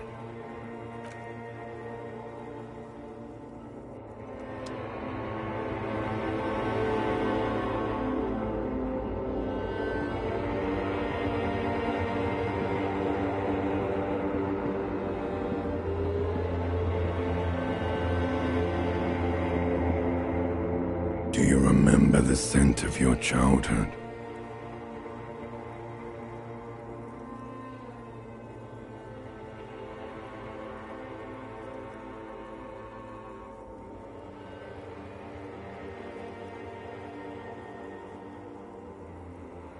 You're not kidding anyone, Harry. You don't remember shit. Do you remember your wife's hand on your face?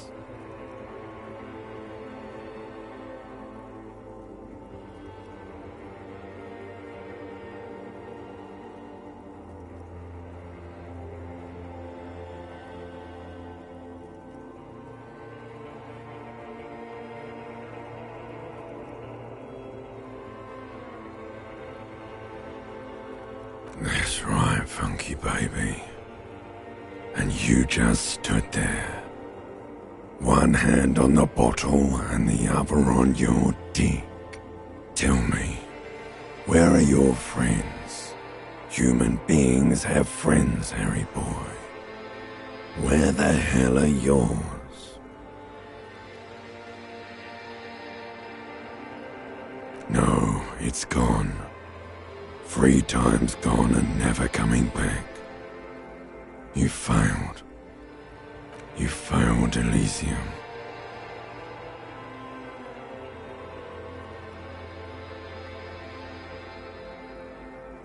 Everything. The pale and the useless. On the surface. The outer magnetosphere. Burning, furious truth. 8,000 years of written history. You really dropped the ball, Harry. 4.6 billion people. And you failed every single one of them. You really fucked up. No, you haven't. You're just sleep-talking. And the act is wearing thin, too. The spots on the disco ball fade around you. You'll be back in those cold snakeskins in no time, sweating up the bed. Stinky boy. You're not coming back from shit, thrashing around in that high conductivity state of yours, bumping into things and acting like a clown. Who are you kidding? You're trying to what? I can't hear you. This is just a word dream now. Jumbled up garbage. The pictures are gone. The bed rises to meet you. A thin, sleep-like state. More glass than velvet, grinding in your head. So something is wrong. Sleep shouldn't be this bad, this dry, this unnourishing. There's something wrong with your thoughts. Some kind of new type of hangover. Oh yes, party boy, and it's worse than the one before. Just think of the shit you saw. Here it comes too, so soon already. A silent alarm goes off in your head like clockwork, barely let you sleep at all. Time to go to work in the shit factory.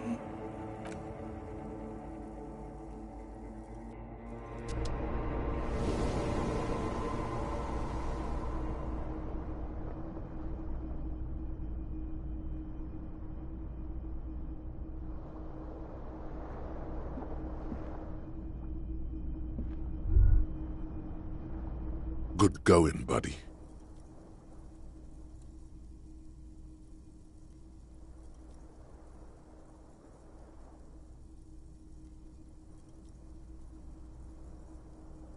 Yes. Wait till you see the one with the chick in it. It's gonna be a good one. You feel even worse this morning than you did last night.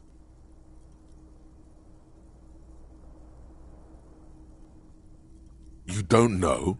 You don't know? Some broad that messed you up. It'll come to you. It always does. You mean, why are you so tired? Too tired and down to even think? It is worrying, isn't it? You can't be a detective like this. Detectives need to be able to think.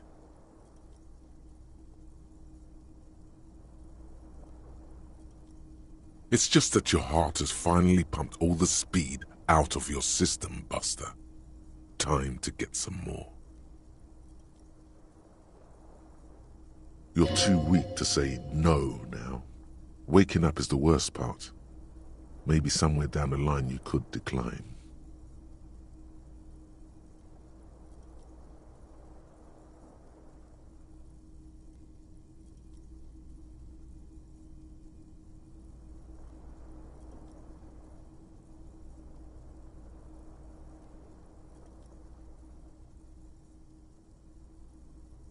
Of course, Martinez is Speed Central.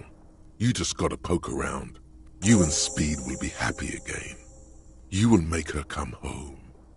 This time, it will be different.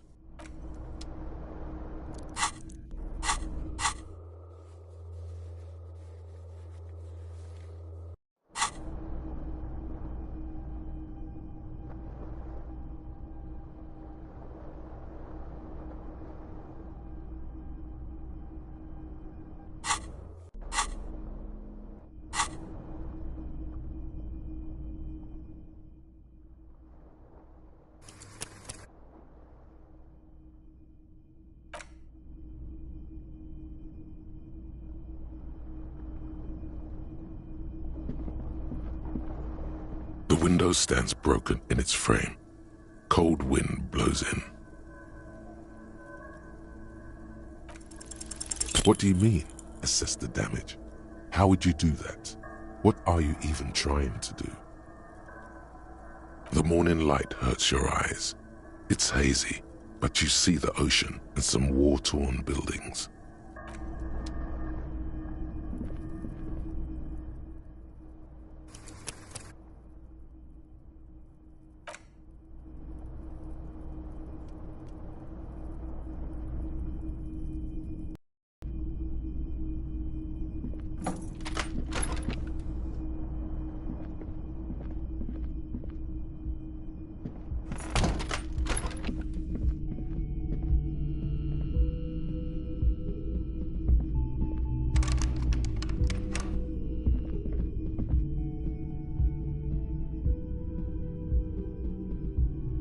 The door is closed.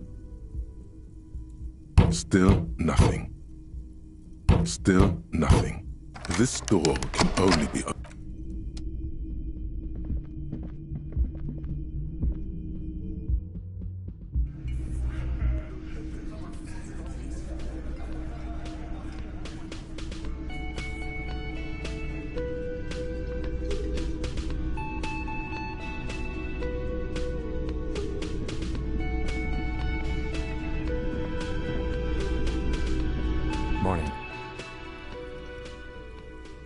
Looks like we can get to work at once.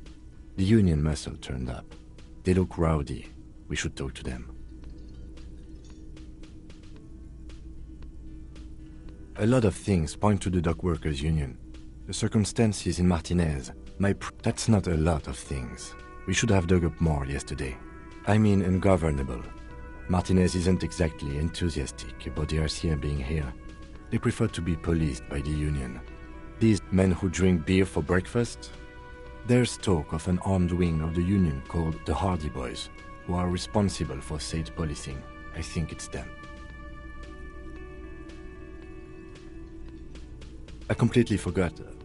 Sorry, I had a rough night's sleep. It's them by the looks of it. Loud and nasty, just like the manager said. One loose thread less to worry about, and one big problem to replace it.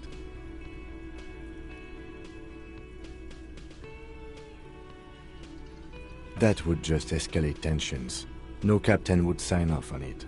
Solving one murder isn't worth a conflict between the RCM and the Debarders Union.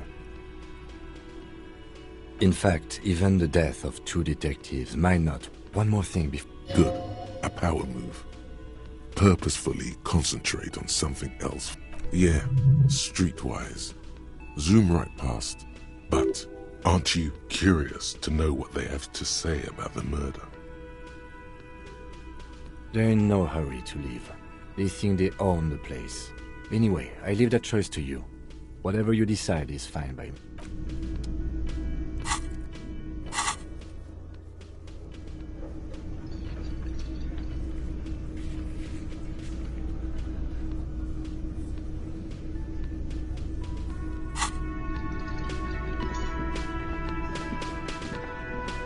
Just a moment. She's agitated, judging from the way she keeps pulling at the... And there's no public phones nearby? The closest phone booth is down the coast. Sorry for the inconvenience, ma'am. It's fine, I understand. Thank you anyway. I'm glad to see you again, dear.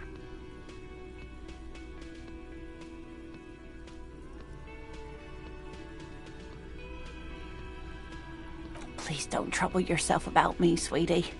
I was just hoping to make a call, but the Whirling's the union office probably has a phone, but I can't really get there. Or to the phone booth down the coast. And Gary's phone is dead too.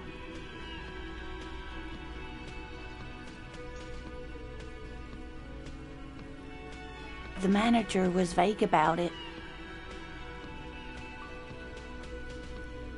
Why would he be vague about phone problems? This is something to look into later. Ask God, maybe. To let the young woman who's house-sitting for us know that we may be delayed. Morel, my husband, and our friend Gary were supposed to get back by... I was also hoping she'd heard from Morel.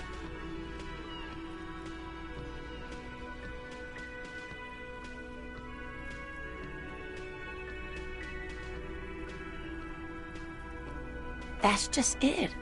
This isn't like him at all. He always plans his you have more important things to worry about.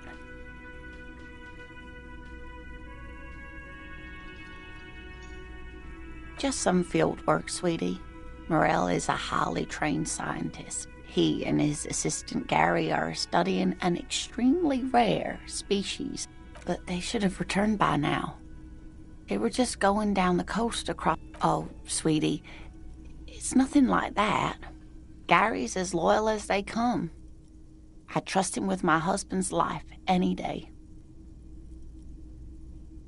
There's a nameless old fishing village nearby, but we've never had any trouble there before. There is a lot of crime around. I can't say it's the best part of town, but I wouldn't worry too much about a pair of grown men traveling together. Do it. Find her husband. This will surely lead to a cryptozoological mystery with that extremely rare insect. Some fringe science is exactly what's needed right now. Spice up that vanilla murder investigation.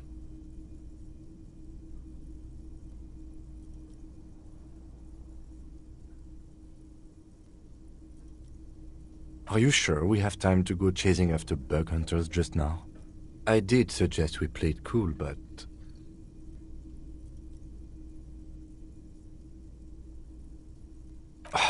if you say so.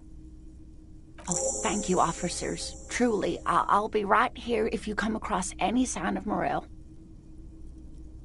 Oh, yes. A zoologist. A crypt.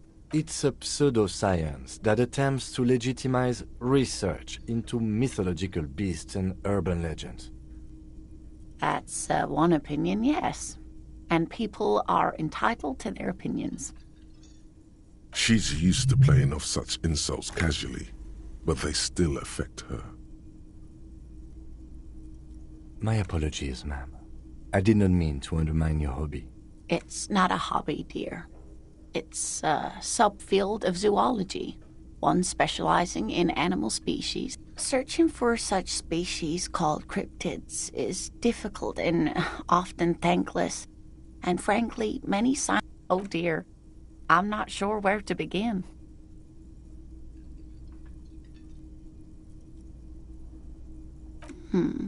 Well, his expression is slightly grumpy, but his eyes are always bright and curious, like a small boy's. And his palms are quite coarse from all the field work, but he's quite gentle. Oh, well, he's a bit shorter than you, but with a larger frame. The lieutenant pulls out his notebook and begins jotting down the woman's. One other thing, he'll likely have all kinds of field gear on him, even if he's not out in the reeds, you know, just in case. We'll be celebrating our 16th anniversary this autumn. Not the most numerically satisfying anniversary, but I like the less obvious milestones even more somehow. Via dating agency, I'm ashamed to say. I was looking to get back. We hit it off and... She's skipping over some important parts. Perhaps... I hope I've been useful.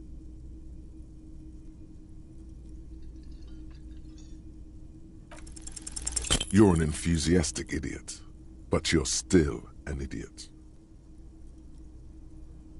We don't have time for Cryptozoology 101. Let's... Oh, sweetie, it's fascinating. But I shouldn't bore you with entomological minutiae. The lieutenant gives you a sideways glance.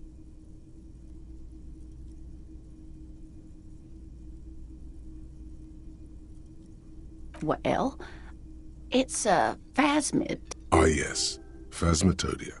A diverse group of insects whose bodies resemble twigs, leaves, that sort of thing. Ghost insects. Oh yeah. Here comes the interesting. Where other phasmids imitate sticks or leaves, this one's a living reed. It disguises itself among the reeds here on the hence its name, the Insulindian phasmid. Perhaps you'll end up co-discovering the phasmid with us, officers. I knew it. We're gonna be chasing made-up insects with cryptozoologists. It's not made up, officer. I can assure you. It's simply elusive, so much so that most establishment zoologists doubt it exists at all. Well, some teenagers making out in the reeds saw one. They didn't know what it was, of course, but there was a brief article in a local newspaper about their encounter with a ghost insect that looks like the reeds. Gary sent us the clipping. Of course, most phasmid sightings turn out to be false alarms, but their description matched the Insulindian phasmid perfectly, and they didn't even know what they were looking at. Enthusiasm has wiped the worry from her face. Her eyes sparkle behind her glasses. I suppose I have something of a personal connection to the Insulindian phasmid. All scientists have their little hobby horses.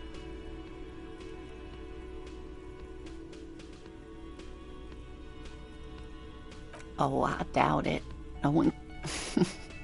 Not at all. Why else would it hide itself so carefully? Yes, It can blend in almost perfectly among the reeds. It's how it stayed hidden all these years. Centuries, even. Oh dear. I'm afraid I'm not explaining this very well. Morel can explain it all much better. I wish you could hear him describe it. Then you'd understand.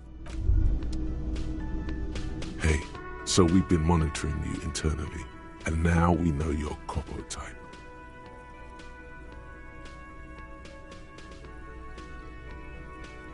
Guess.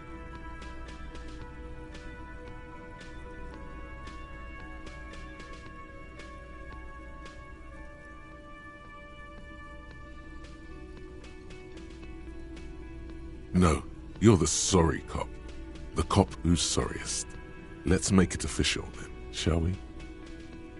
Oh, you know, Apocalypse, Superstellar, the advanced interesting cop, Liquid Shadow cop. But you're too sorry to say those things. So, of course you are. It's okay. See if you can get something out of this. Like, that won't happen.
The man ponders his cooking utensils and gives you a little nod.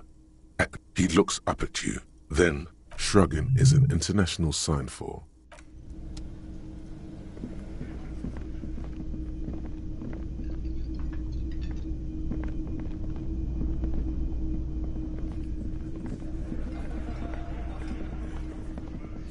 let me handle this.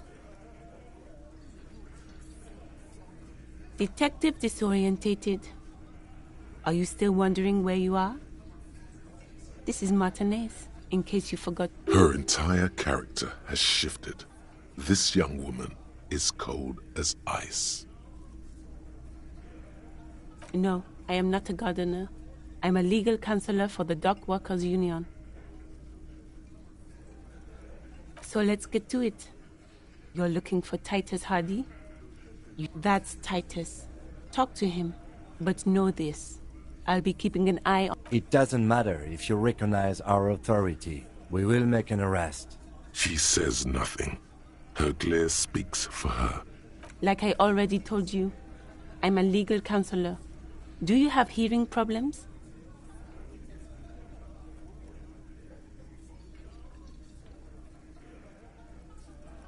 What you want is of no significance, officer. Don't test your authority. What are we going to do to you? The Union isn't going to do anything to you. Goddamn right it is. If anything, it is the RCM who do things to people. But aggressive, you make your living enforcing violence. These So you were spying on us, and now you represent murder suspect. Listen, you moral intern lackeys. You're a mob, enforcing the unlawful privatization of Revachol. Fuck yeah. So ask what you came to ask, or get back to your commanders.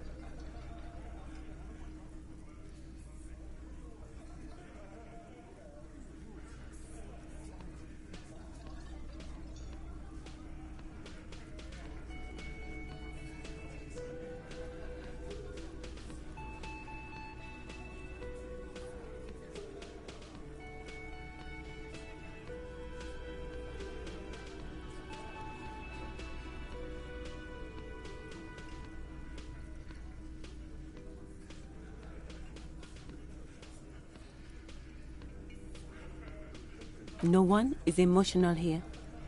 Do your job. Ask your...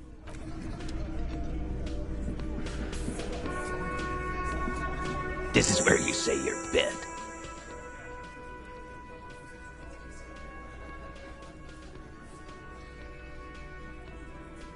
Detective.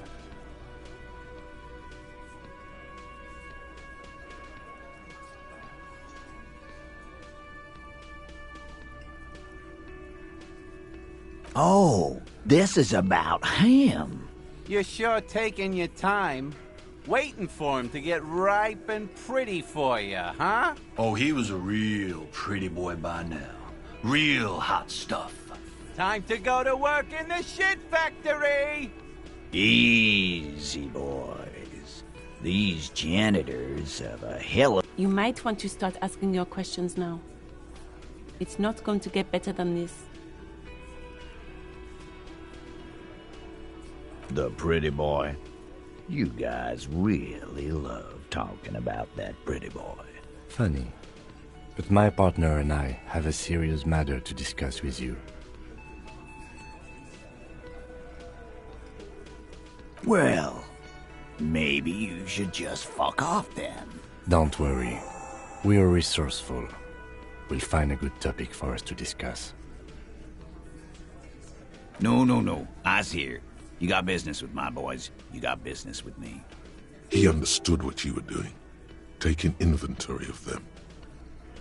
Yeah! You fuck with the Hardy boys, you fuck with Titus Hardy! Relax, Dennis. No one is fucking you yet. Yeah, Dennis, calm down. No one's fucking you, you stupid fuck. Let Dennis enjoy his fucking, man. We don't mind. Yeah, you're not even being fucked, Dennis. Easy, fellas. We got company. Let's see what brings... Too late. You already scanned the room. You got a pretty good picture. Good. You could take another look at the tracks in the yard, on the crime scene. See if they fit this bunch. Incriminating. Now that's a big boy word. Well, maybe you should just fuck off then. Don't worry. We are resourceful. We'll find a good topic for us to discuss.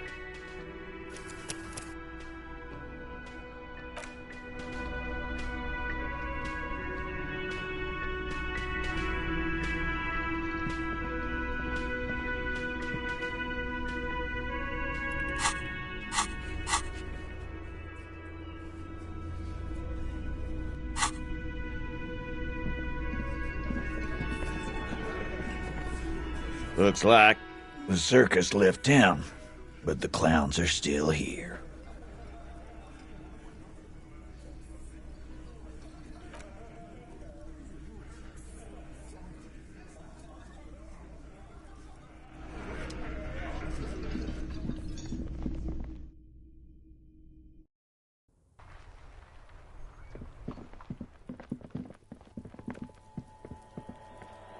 You see a set of tire tracks in the brown slush that covers the plaza mosaic.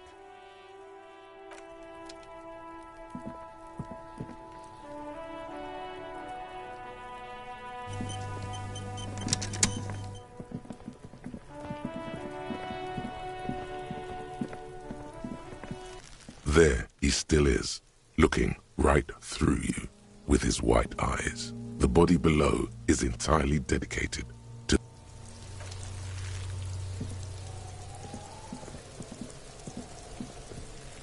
There are several footprints in the mud, left by work boots. Anywhere from 6 to 12 pairs have walked. 8 pairs of boots have shuffled back and forth in the mud. Where else have we seen a gang of men in work boots? That's right. The hardy boys in the mess hall of whirling in rags. 1. Standard work boot. Steel reinforced toes. Number 46. Just like Titus was wearing in his booth. This is the big dick. Titus Hardy. The one with the bald cap on his head. Is it? They didn't even bother to change boots. Putting them on the scene is easy. Maybe even 2. Standard work boot. Steel reinforced toes. Number 44. Either the blonde muscular guy, Glenn, or the young guy with a plectrum around his neck. 3. Hobnailed work boot. Steel reinforced toes. Number 43. The inked 4. Standard work boot. Number 45 or 46.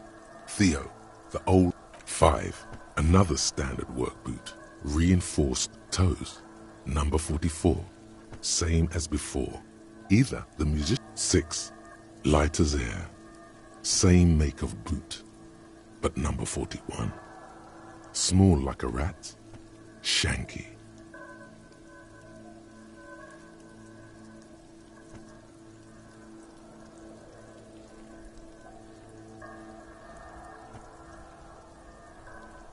Better late than never, detective. The whole world is dark and the tracks burn in it with 7. The glowing outline of a standard work boot. Number 46. The imprints are twice as deep as the others. The weight exceeds 200 kilograms. Fat Angus.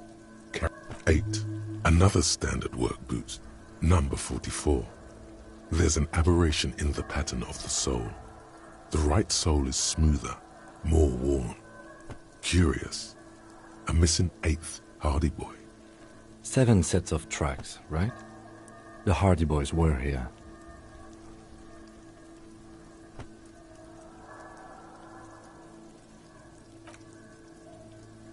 That's all? Interesting.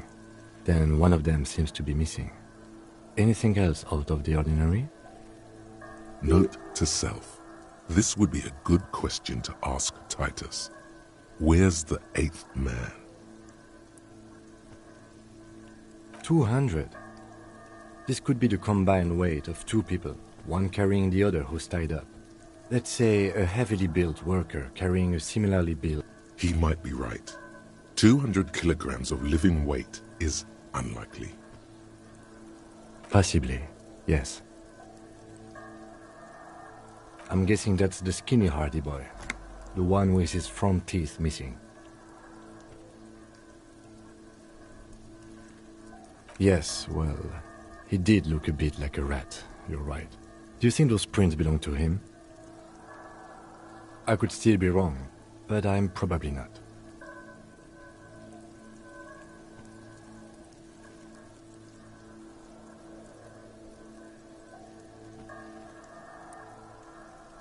Interesting.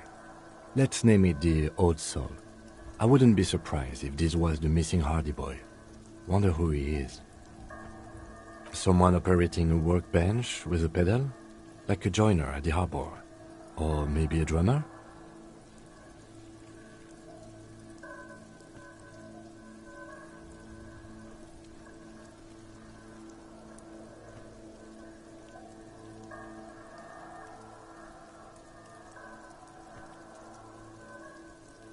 No, it's not. Forget I said it. We are not looking for a drummer. Perhaps it could be a driver. A driver would wear out the right shoe before the left. The accelerator is on the right.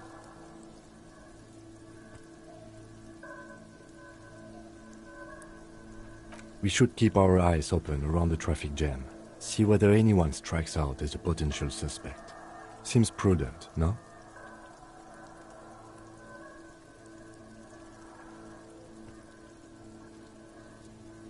Mm-hmm.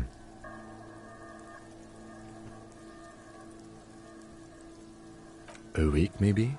7 days would fit the time frame provided to us by the caller, who reported the hanging.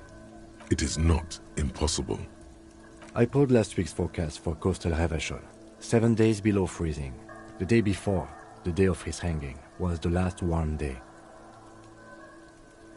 Correct again. Sub-zero temperatures would preserve the tracks in a good state. The commotion here could have taken place a week ago. What do I think? A mob of people brought something heavy to the tree. One of them was carrying the victim. They shuffled around, especially under the tree. Then, after hoisting him up, they stood in a semicircle facing his direction. At first glance, this appears to be a lynching. Indeed. They all stood in a row here and looked at the tree. So far, so good. Only one thing missing.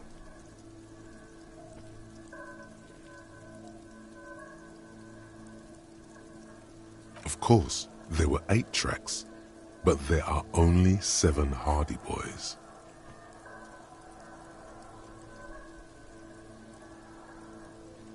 Mm-hmm.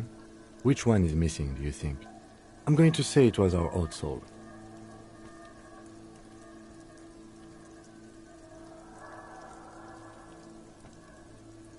Yes, I doubt the Hardys are going to tell us who this person is. For now, it's best if we just keep our eyes open. I'm sure our investigation will eventually lead us to the old soul.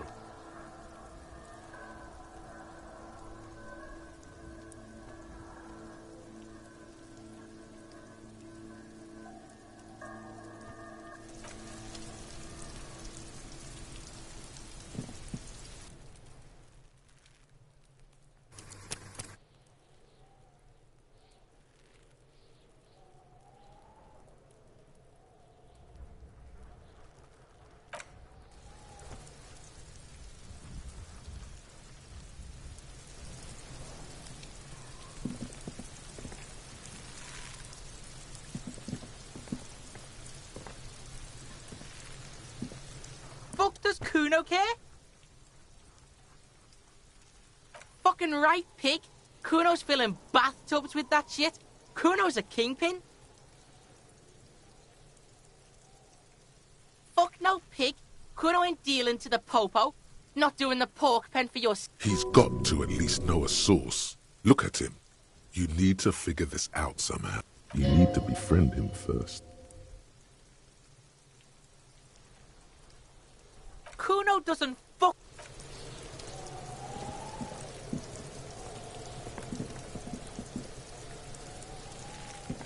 I'll die before I squeal, pig. You don't want to fuck with me. I got my hands bloody. You can still see the top of her hat from behind.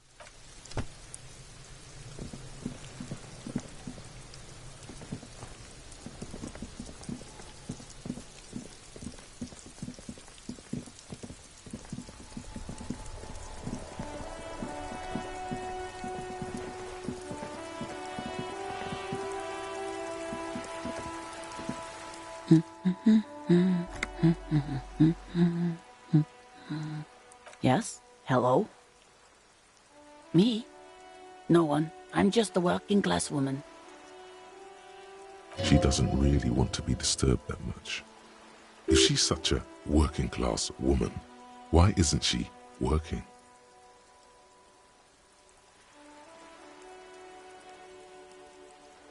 Not all the time. Right now I'm browsing books. Even a working-class woman needs something to read. It is. I know you are.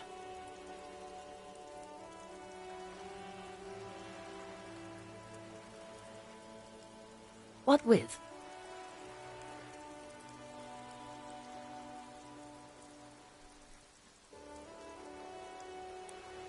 My husband? No, he's not. I don't know. At home now? Out drinking with his friends? Working?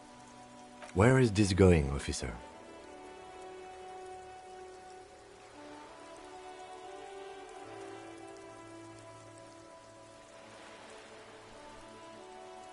She gives you a short nod and shifts her attention back to books. No, absolutely not. Are you a policeman or a nanny?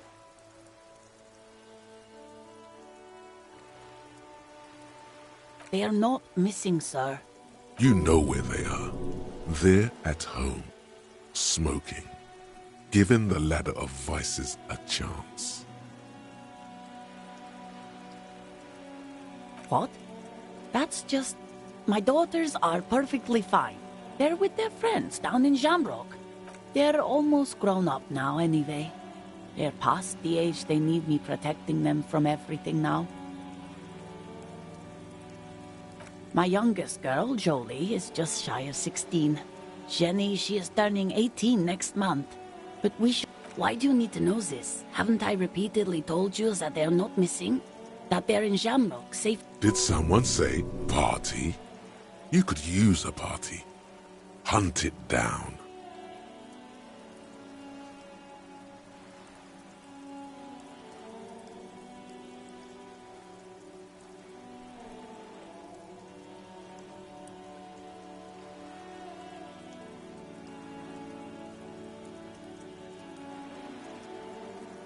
There is no investigation here. I can tell you that. I don't mean to disrespect, sir, but you are being a bit of a cockatoo here. For what it's worth, I agree. But cockatoos can't be stopped when they get like this. It's better to indulge him at this point.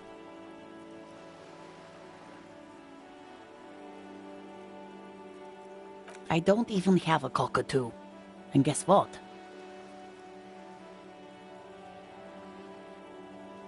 Even if I had, it wouldn't be missing. Great.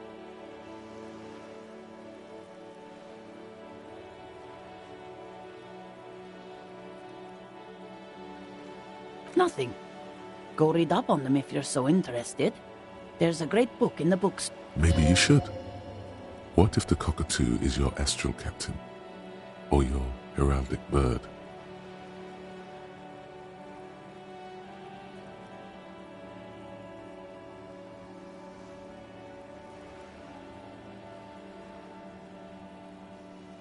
Wonderful. The story is open.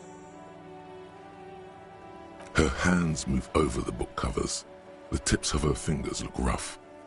An array of neurons fire up with joy. Bum her a cigarette, lest it turn to... No, I don't. Why do you think that I smoke?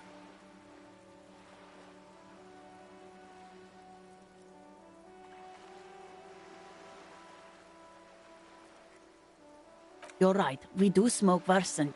I already told you, I don't have any. From the kiosk? There's one near the harbor. It's a frita. You can look it up. She sighs. The woman before...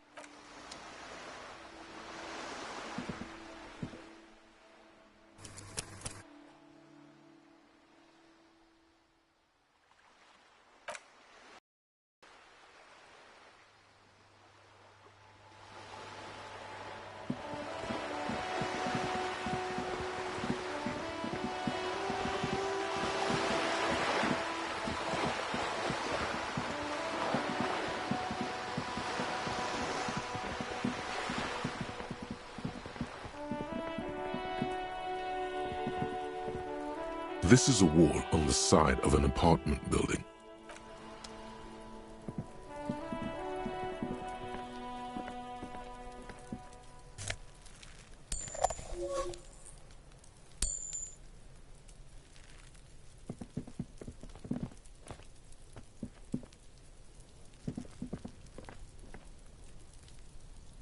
Hey, what's that noise down there?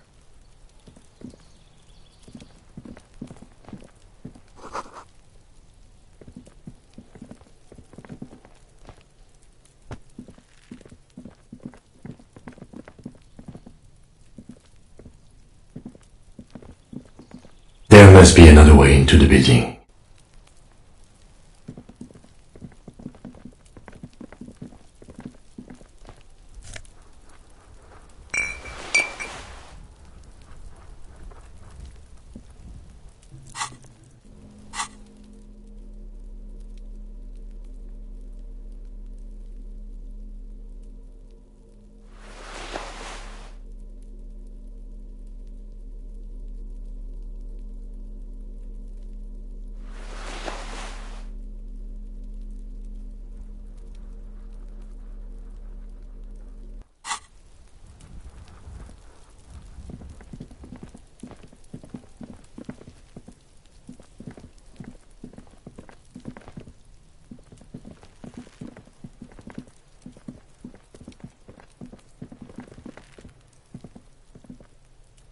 Trying to sneak up on me.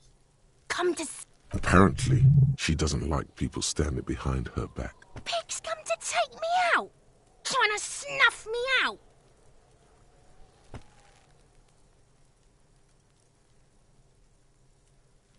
Then why are you sneaking up on me like that? It's not a good idea to scare me, pig. Not a good idea at all.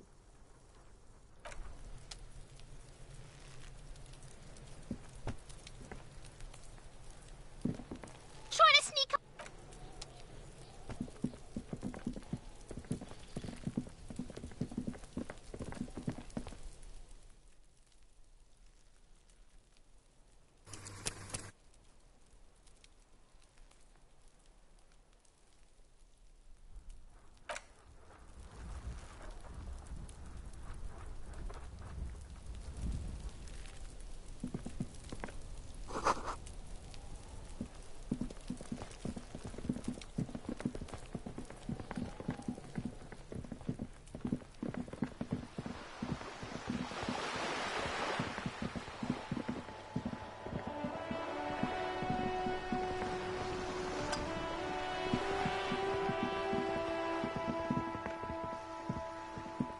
Hello again, officers. Have you come to a...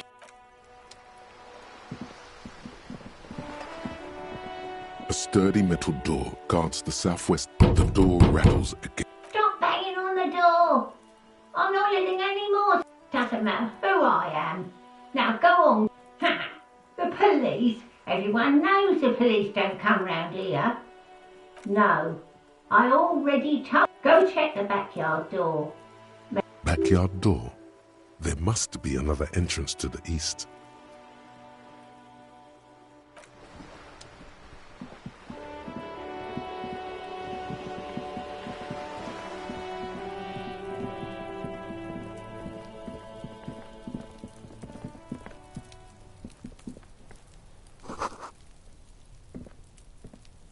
There must be another way into the building.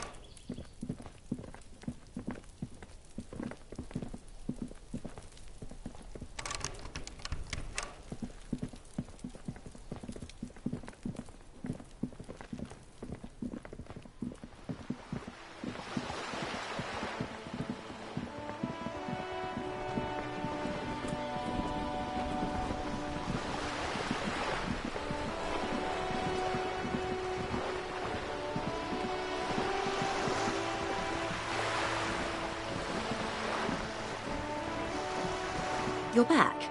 Good. What can I help you with?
shame.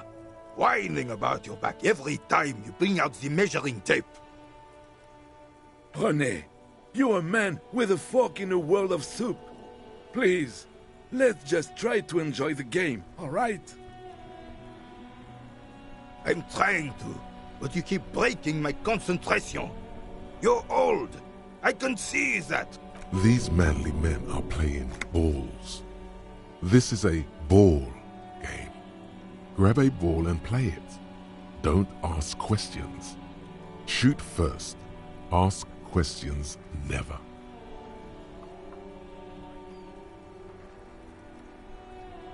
No, you got this. There's the ball. You're the game.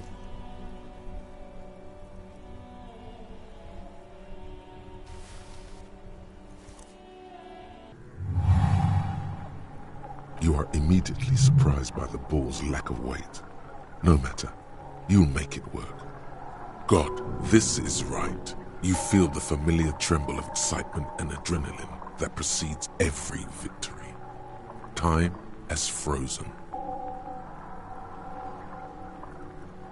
The cold metal ball is surprisingly smooth against your neck. It has a pattern on it, probably a sponsored ball. Yours would only be covered with bumps of learning and scars of victory. Already your muscles are adjusting to the weight, the nervous system calibrating, until you and the ball have merged into a single entity. A chilly breeze ruffles your hair as you stand there, feet firmly planted. All sounds, smells, even the wind, everything fades until the only thing left is the union of man and ball. An embodiment of pure motion, a fine-tuned. Behold the fear and confusion reflecting in the eyes of the two feeble geezers. They are in awe of your superior. Some would still say you're a cop, but I guess we're beyond that now.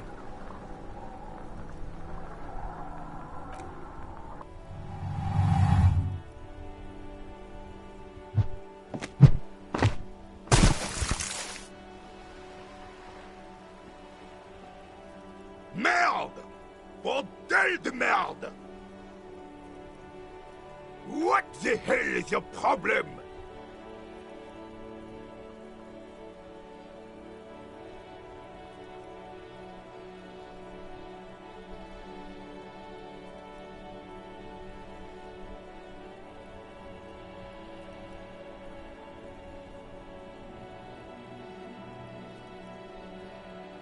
I don't care if you are a cop. You do not just ruin someone's game. It's so goddamn disrespectful. You vandalized our game, son. We can't play. No, we are not good, goddammit. Take it easy, René. This is just a misunderstanding, isn't it, officer? Of course there's harm done, you orange slug. Good. Mistakes are forgiven when men at least try to right their wrongs. I believe you will try. Now, unfortunately, I don't. Unlike most of the locals, I have no qualms about assisting law enforcement. But this affair in Martinez, the union is the law. So can you really blame them? Cop is a pejorative term. I don't have a problem with policemen. On the contrary, I admire the effort to... If I knew, I would not be afraid to tell you. I simply don't. Unfortunately, I don't. Unlike most of the locals, I have no qualms about assisting law enforcement. But this affair has passed me by completely. In Martinez, the union is the law. So can you really blame them? Cop is a pejorative term. I don't have a problem with policemen. On the contrary, I admire the effort to bring order to our... If I knew, I would not be afraid to tell you. I simply don't. I'm an old man, not a coward. The daily business of the riffraff no longer concerns me. Yes, the terrain here provides an interesting variety to a familiar game. No. Why what? Because that's what happens when communards hijack your country, execute your supreme leadership, and turn your capital into a slaughterhouse. You use heavy ordnance to clean up your home.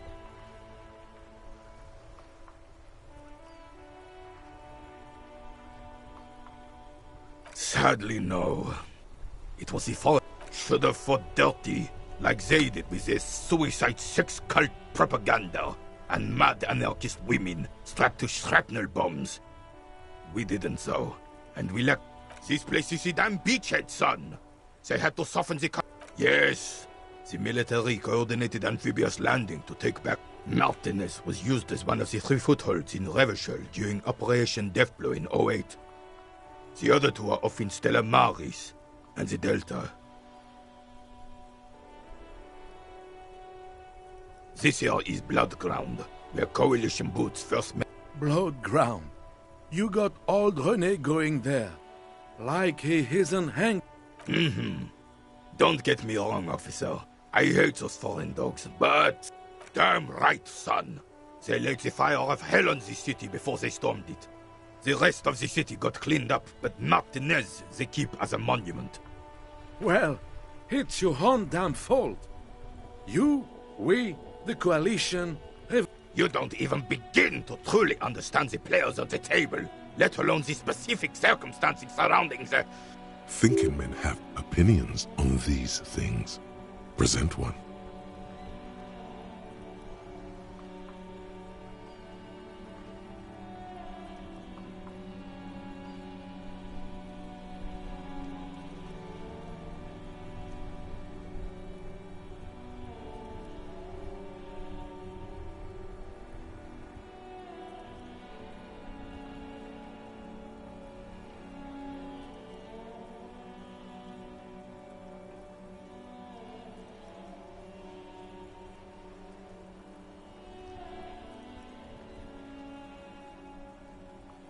I'm sorry it had to be them. After 8 years of fighting those hyenas, I would have preferred if the Right Honorable King Guillaume returned to Revachol, or even if that damn clan Frissel had risen from the grave and led us. Sadly, that was not the case. Instead, all that is just, holy, and beautiful in the world was wiped away, and now it's neon signs with toothpaste ads everywhere. This is just what the commies wanted. This was their plan all along. This is what they wanted to replace the role of the suzerain with.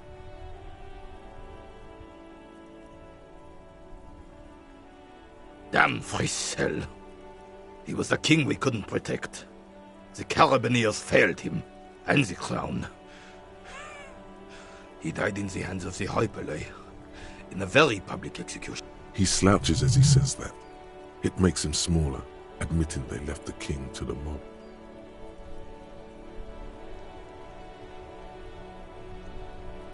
A true king in both blood and mind led Revachol before Frissel. He would have been better, but the damn commies drove him into exile. The suzerain is the king! Has everyone forgotten already? They've forgotten already. It's no use talking to you.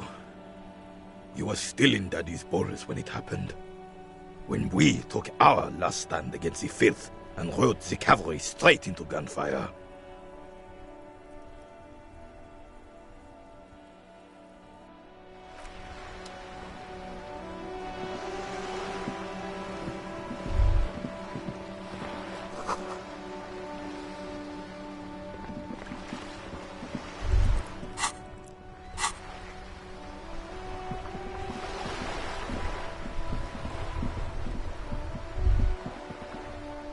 There.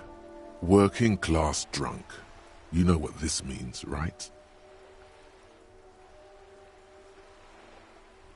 Cracked it. All in a good day's work.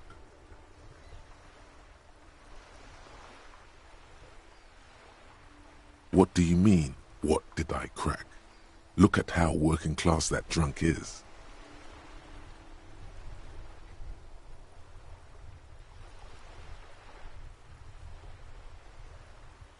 Yes, and you found him. Now go and tell the working class woman. Protect and serve, recruit. Do marriages make any sense? There's no need for champagne.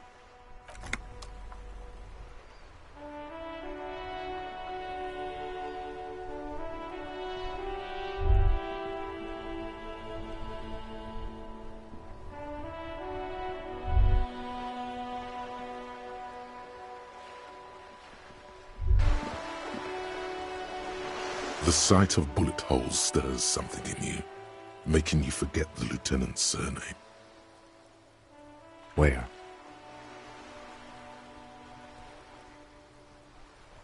There? Those are old.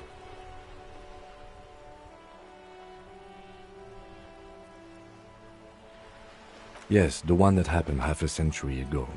Those bullets were fired during the revolution and do not warrant an investigation by officers of civil law. Not much. I don't have a fresh perspective on it. Shall we go?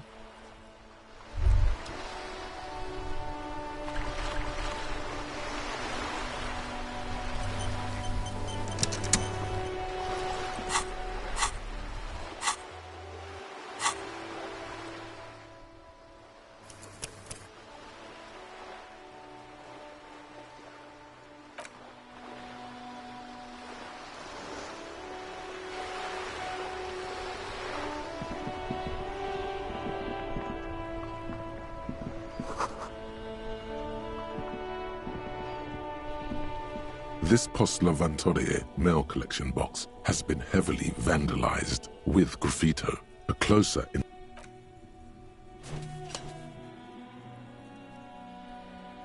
the box seems happy. Eat shit, pig, fucked by the coon, and St. G with a crown have been scribbled on it. Jenny is a whore, and best set mailbox also.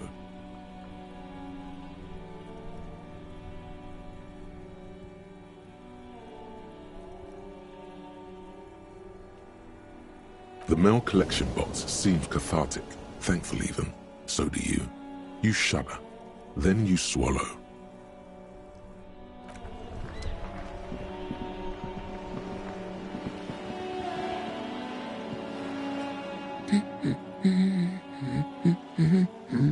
God damn it, I already told you. My husband isn't missing.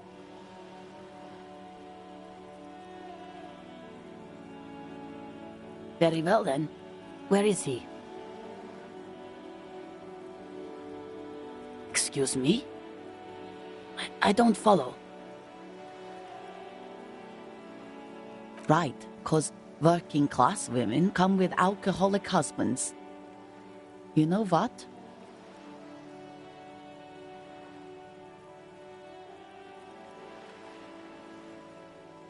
You were right. I do have an alcoholic husband. Ha! Blam! Knew it.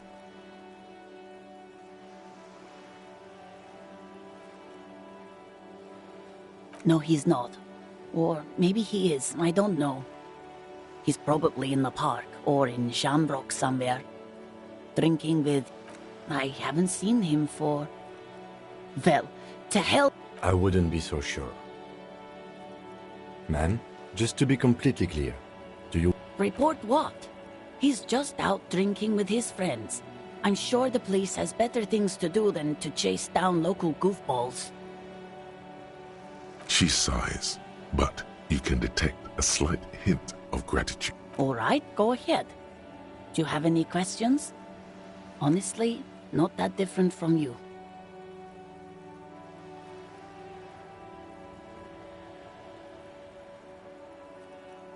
That's one way to put it, yes. No offense. I'd also add he's...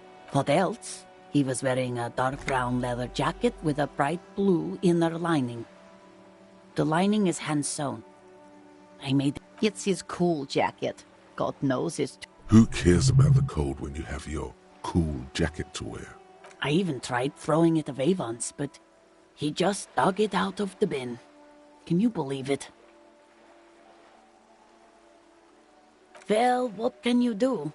I hope that at least that extra lining helps him keep warm at night. I wouldn't like him to catch cold.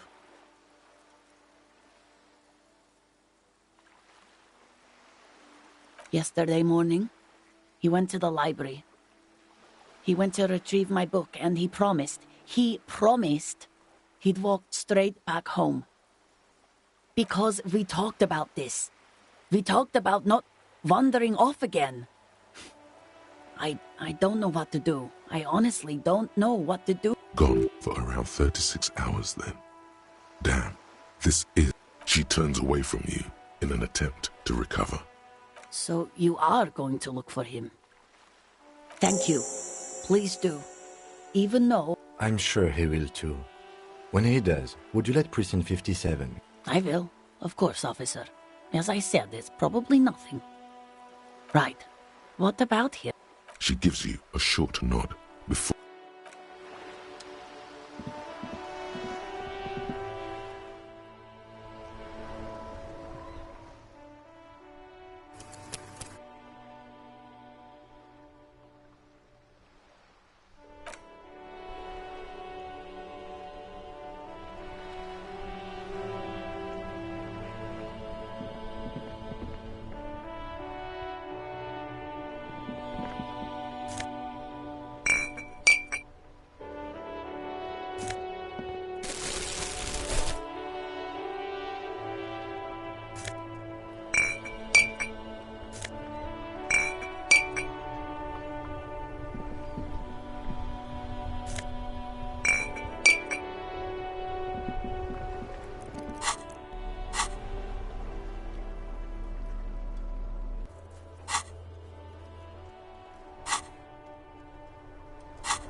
Good morning to you, officers.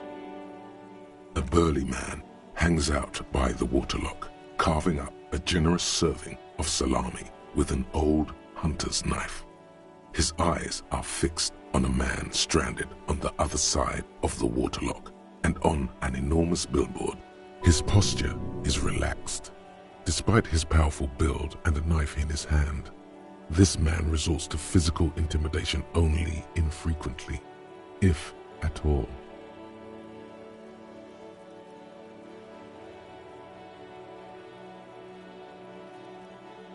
My friend Barry the Butcher is stuck on the other side of the waterlock. I'm keeping him company and eating his salami. From the corner of your eye, you see a man in a yellow shirt and grey overalls waving at you from across the canal. He seems disappointed about the wreck. Very good stuff. Anything I can do for you, officer?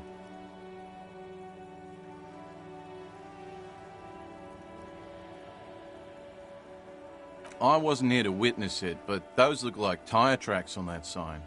Weird, huh? Then again, plenty of daredevil drivers in Revachol.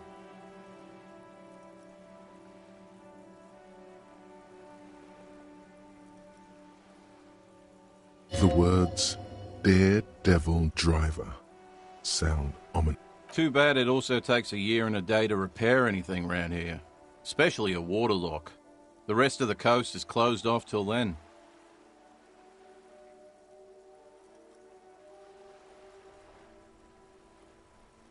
Well, there's the fishing village, an abandoned fish market, a bizarro church.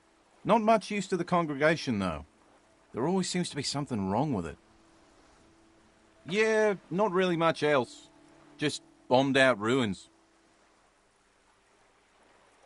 Sure thing.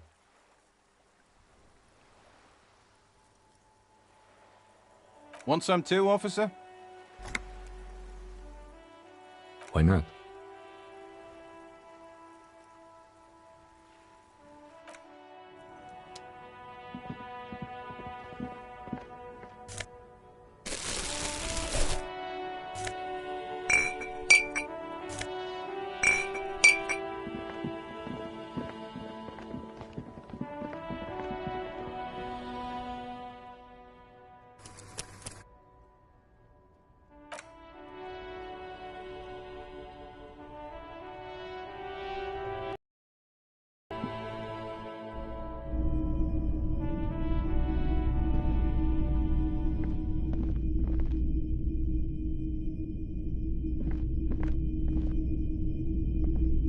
You see, Rose, try to find something pretty and cool here.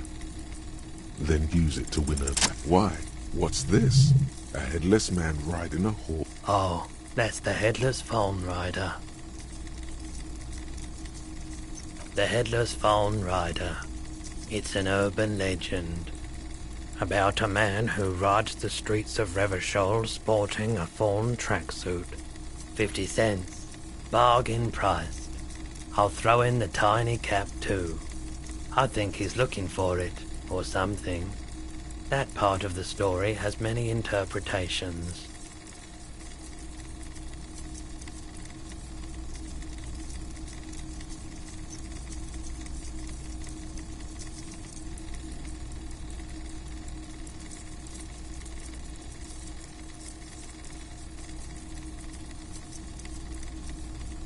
Did I mention that this figurine is supposed to be lucky? Always carry it with you. Yes. Buy something nice. A figurine. This set of soldiers isn't meant to look impressive. A few have rifles, but most of them carry... You're probably talking about the revolutionaries, yes? Yes, they are so... I think their poverty has been exaggerated for effect. When you place them next to the royalists, it doesn't seem like they could possibly win.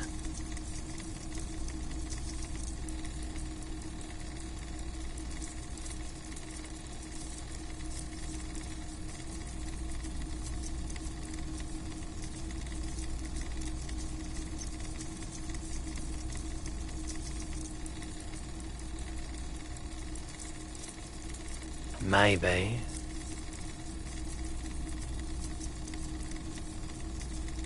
Big men on big horses, clad in lamella armor and carrying flintlocks, the kind that would mow down a line of enemy soldiers in the blink of an eye.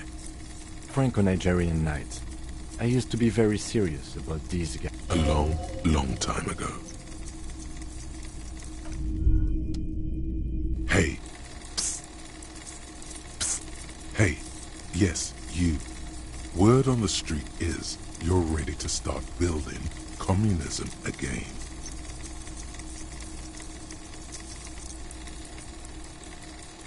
You keep saying things like, down with the bourgeoisie, eat the rich, sodomize the landowners, impale all people who have more than 25 real in their pockets, literally murder all human beings regardless of their political beliefs. That kind of stuff.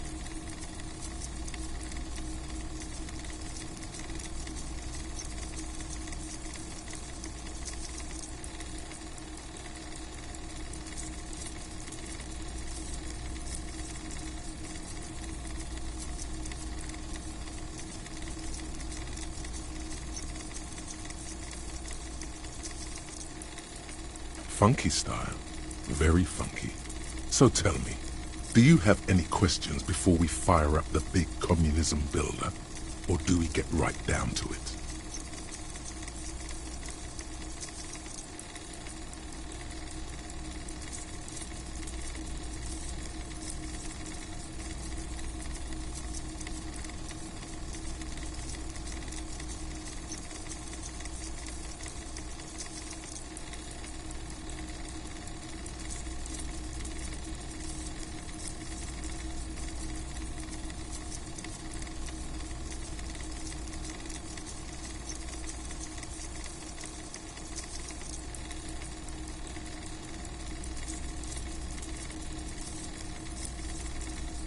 Oh yeah, get the firing squads and the animal wagons ready.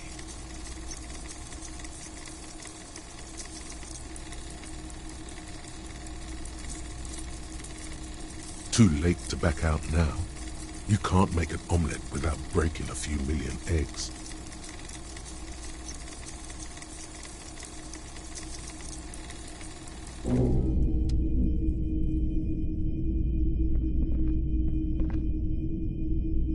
The boomboxes on the shelf look well-loved and well-traveled. One especially catches your eye. Deep gold and amber plastic with a big old handle on top. A classic boombox that says, "This is you." Gold and orange. Just make sure it works before you buy it.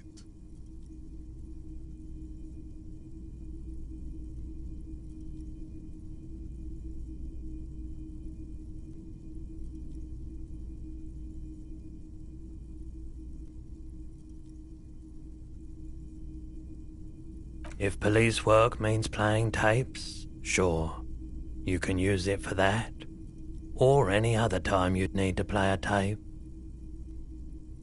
Is the Harman Welshie W2, made in Vespa, designed in Seoul, plays all reel-to-reel formats, 2mm, 8mm, 12mm. It's even got a little radio in there. Absolutely. I've tested each one myself with record.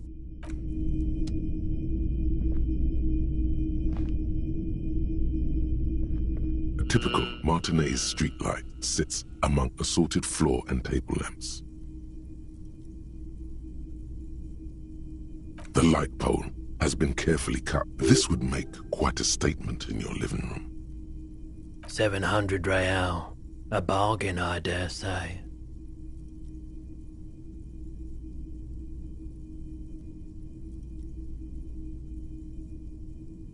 There's also the matter of rewiring, but the most important transformation is the light's placement among ordinary, indoor fixtures, which has adjusted its morphological field.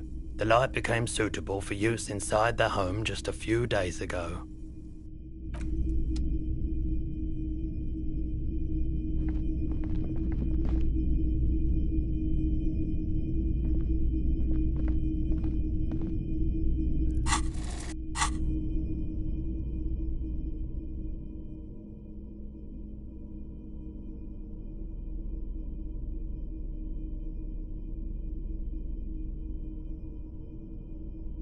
The worn map features the patchwork grid of the streets of Martinez, with directions to a...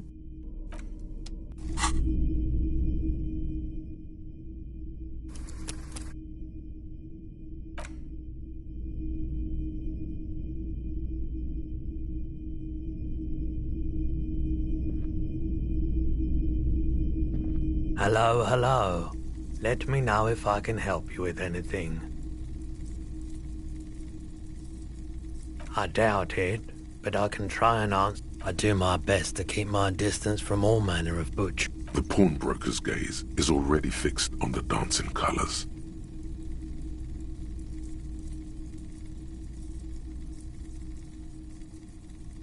Someone else came here earlier today asking the same question. I promptly sold her the gun you pawned a couple days back. The lieutenant shifts from one foot to another, alert. You were adamant about getting rid of it, officer. Said you were undeserving of a service weapon of the and I don't like keeping guns around the shop for long. Off the charts photon emissions, the unhealthy kind. She didn't seem like a policeman, although she kept referring to herself as a pig. Truth be told, she... Right, so let me get this right. You sold your sidearm, issued by the citizens' militia, and now a civilian is running around the streets of Martinez with it?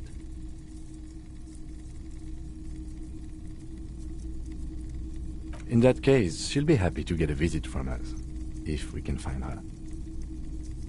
She didn't seem, truth be told. Right, so let me get this right. You sold your sidearm. It's possible in these parts of town. We ought to find her and discover... My apologies, officer. A needle in a haystack.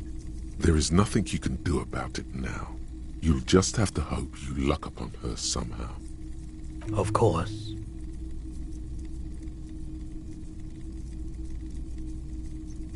Sure thing.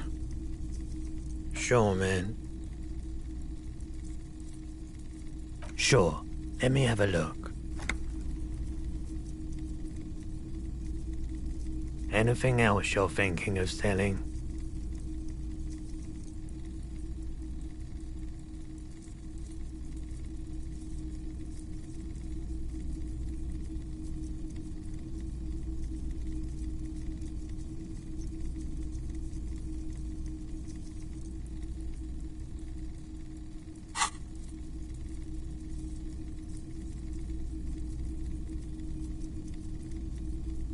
I'm not purchasing any more clothing at the moment, and especially that tie. It swallows photons around it. I have no need for necrotic objects. Your mother is a necrotic object! I'm fun! Look at me sparking in the light of the projector!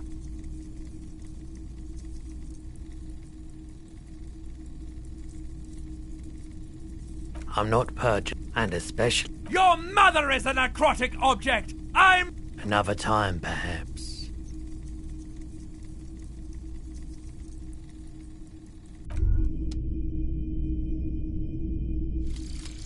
Jamais vu. Derealization. Jamais vu. The opposite of déjà vu. Not already seen, but never seen.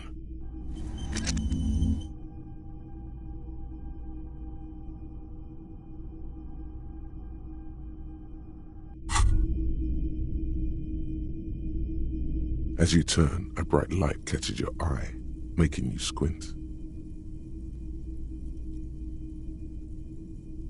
So cool. From a distant sunset, a stage light, flash photography, nowhere in particular. It's just what superstar law officers do. They squint at lights, and they solve shit.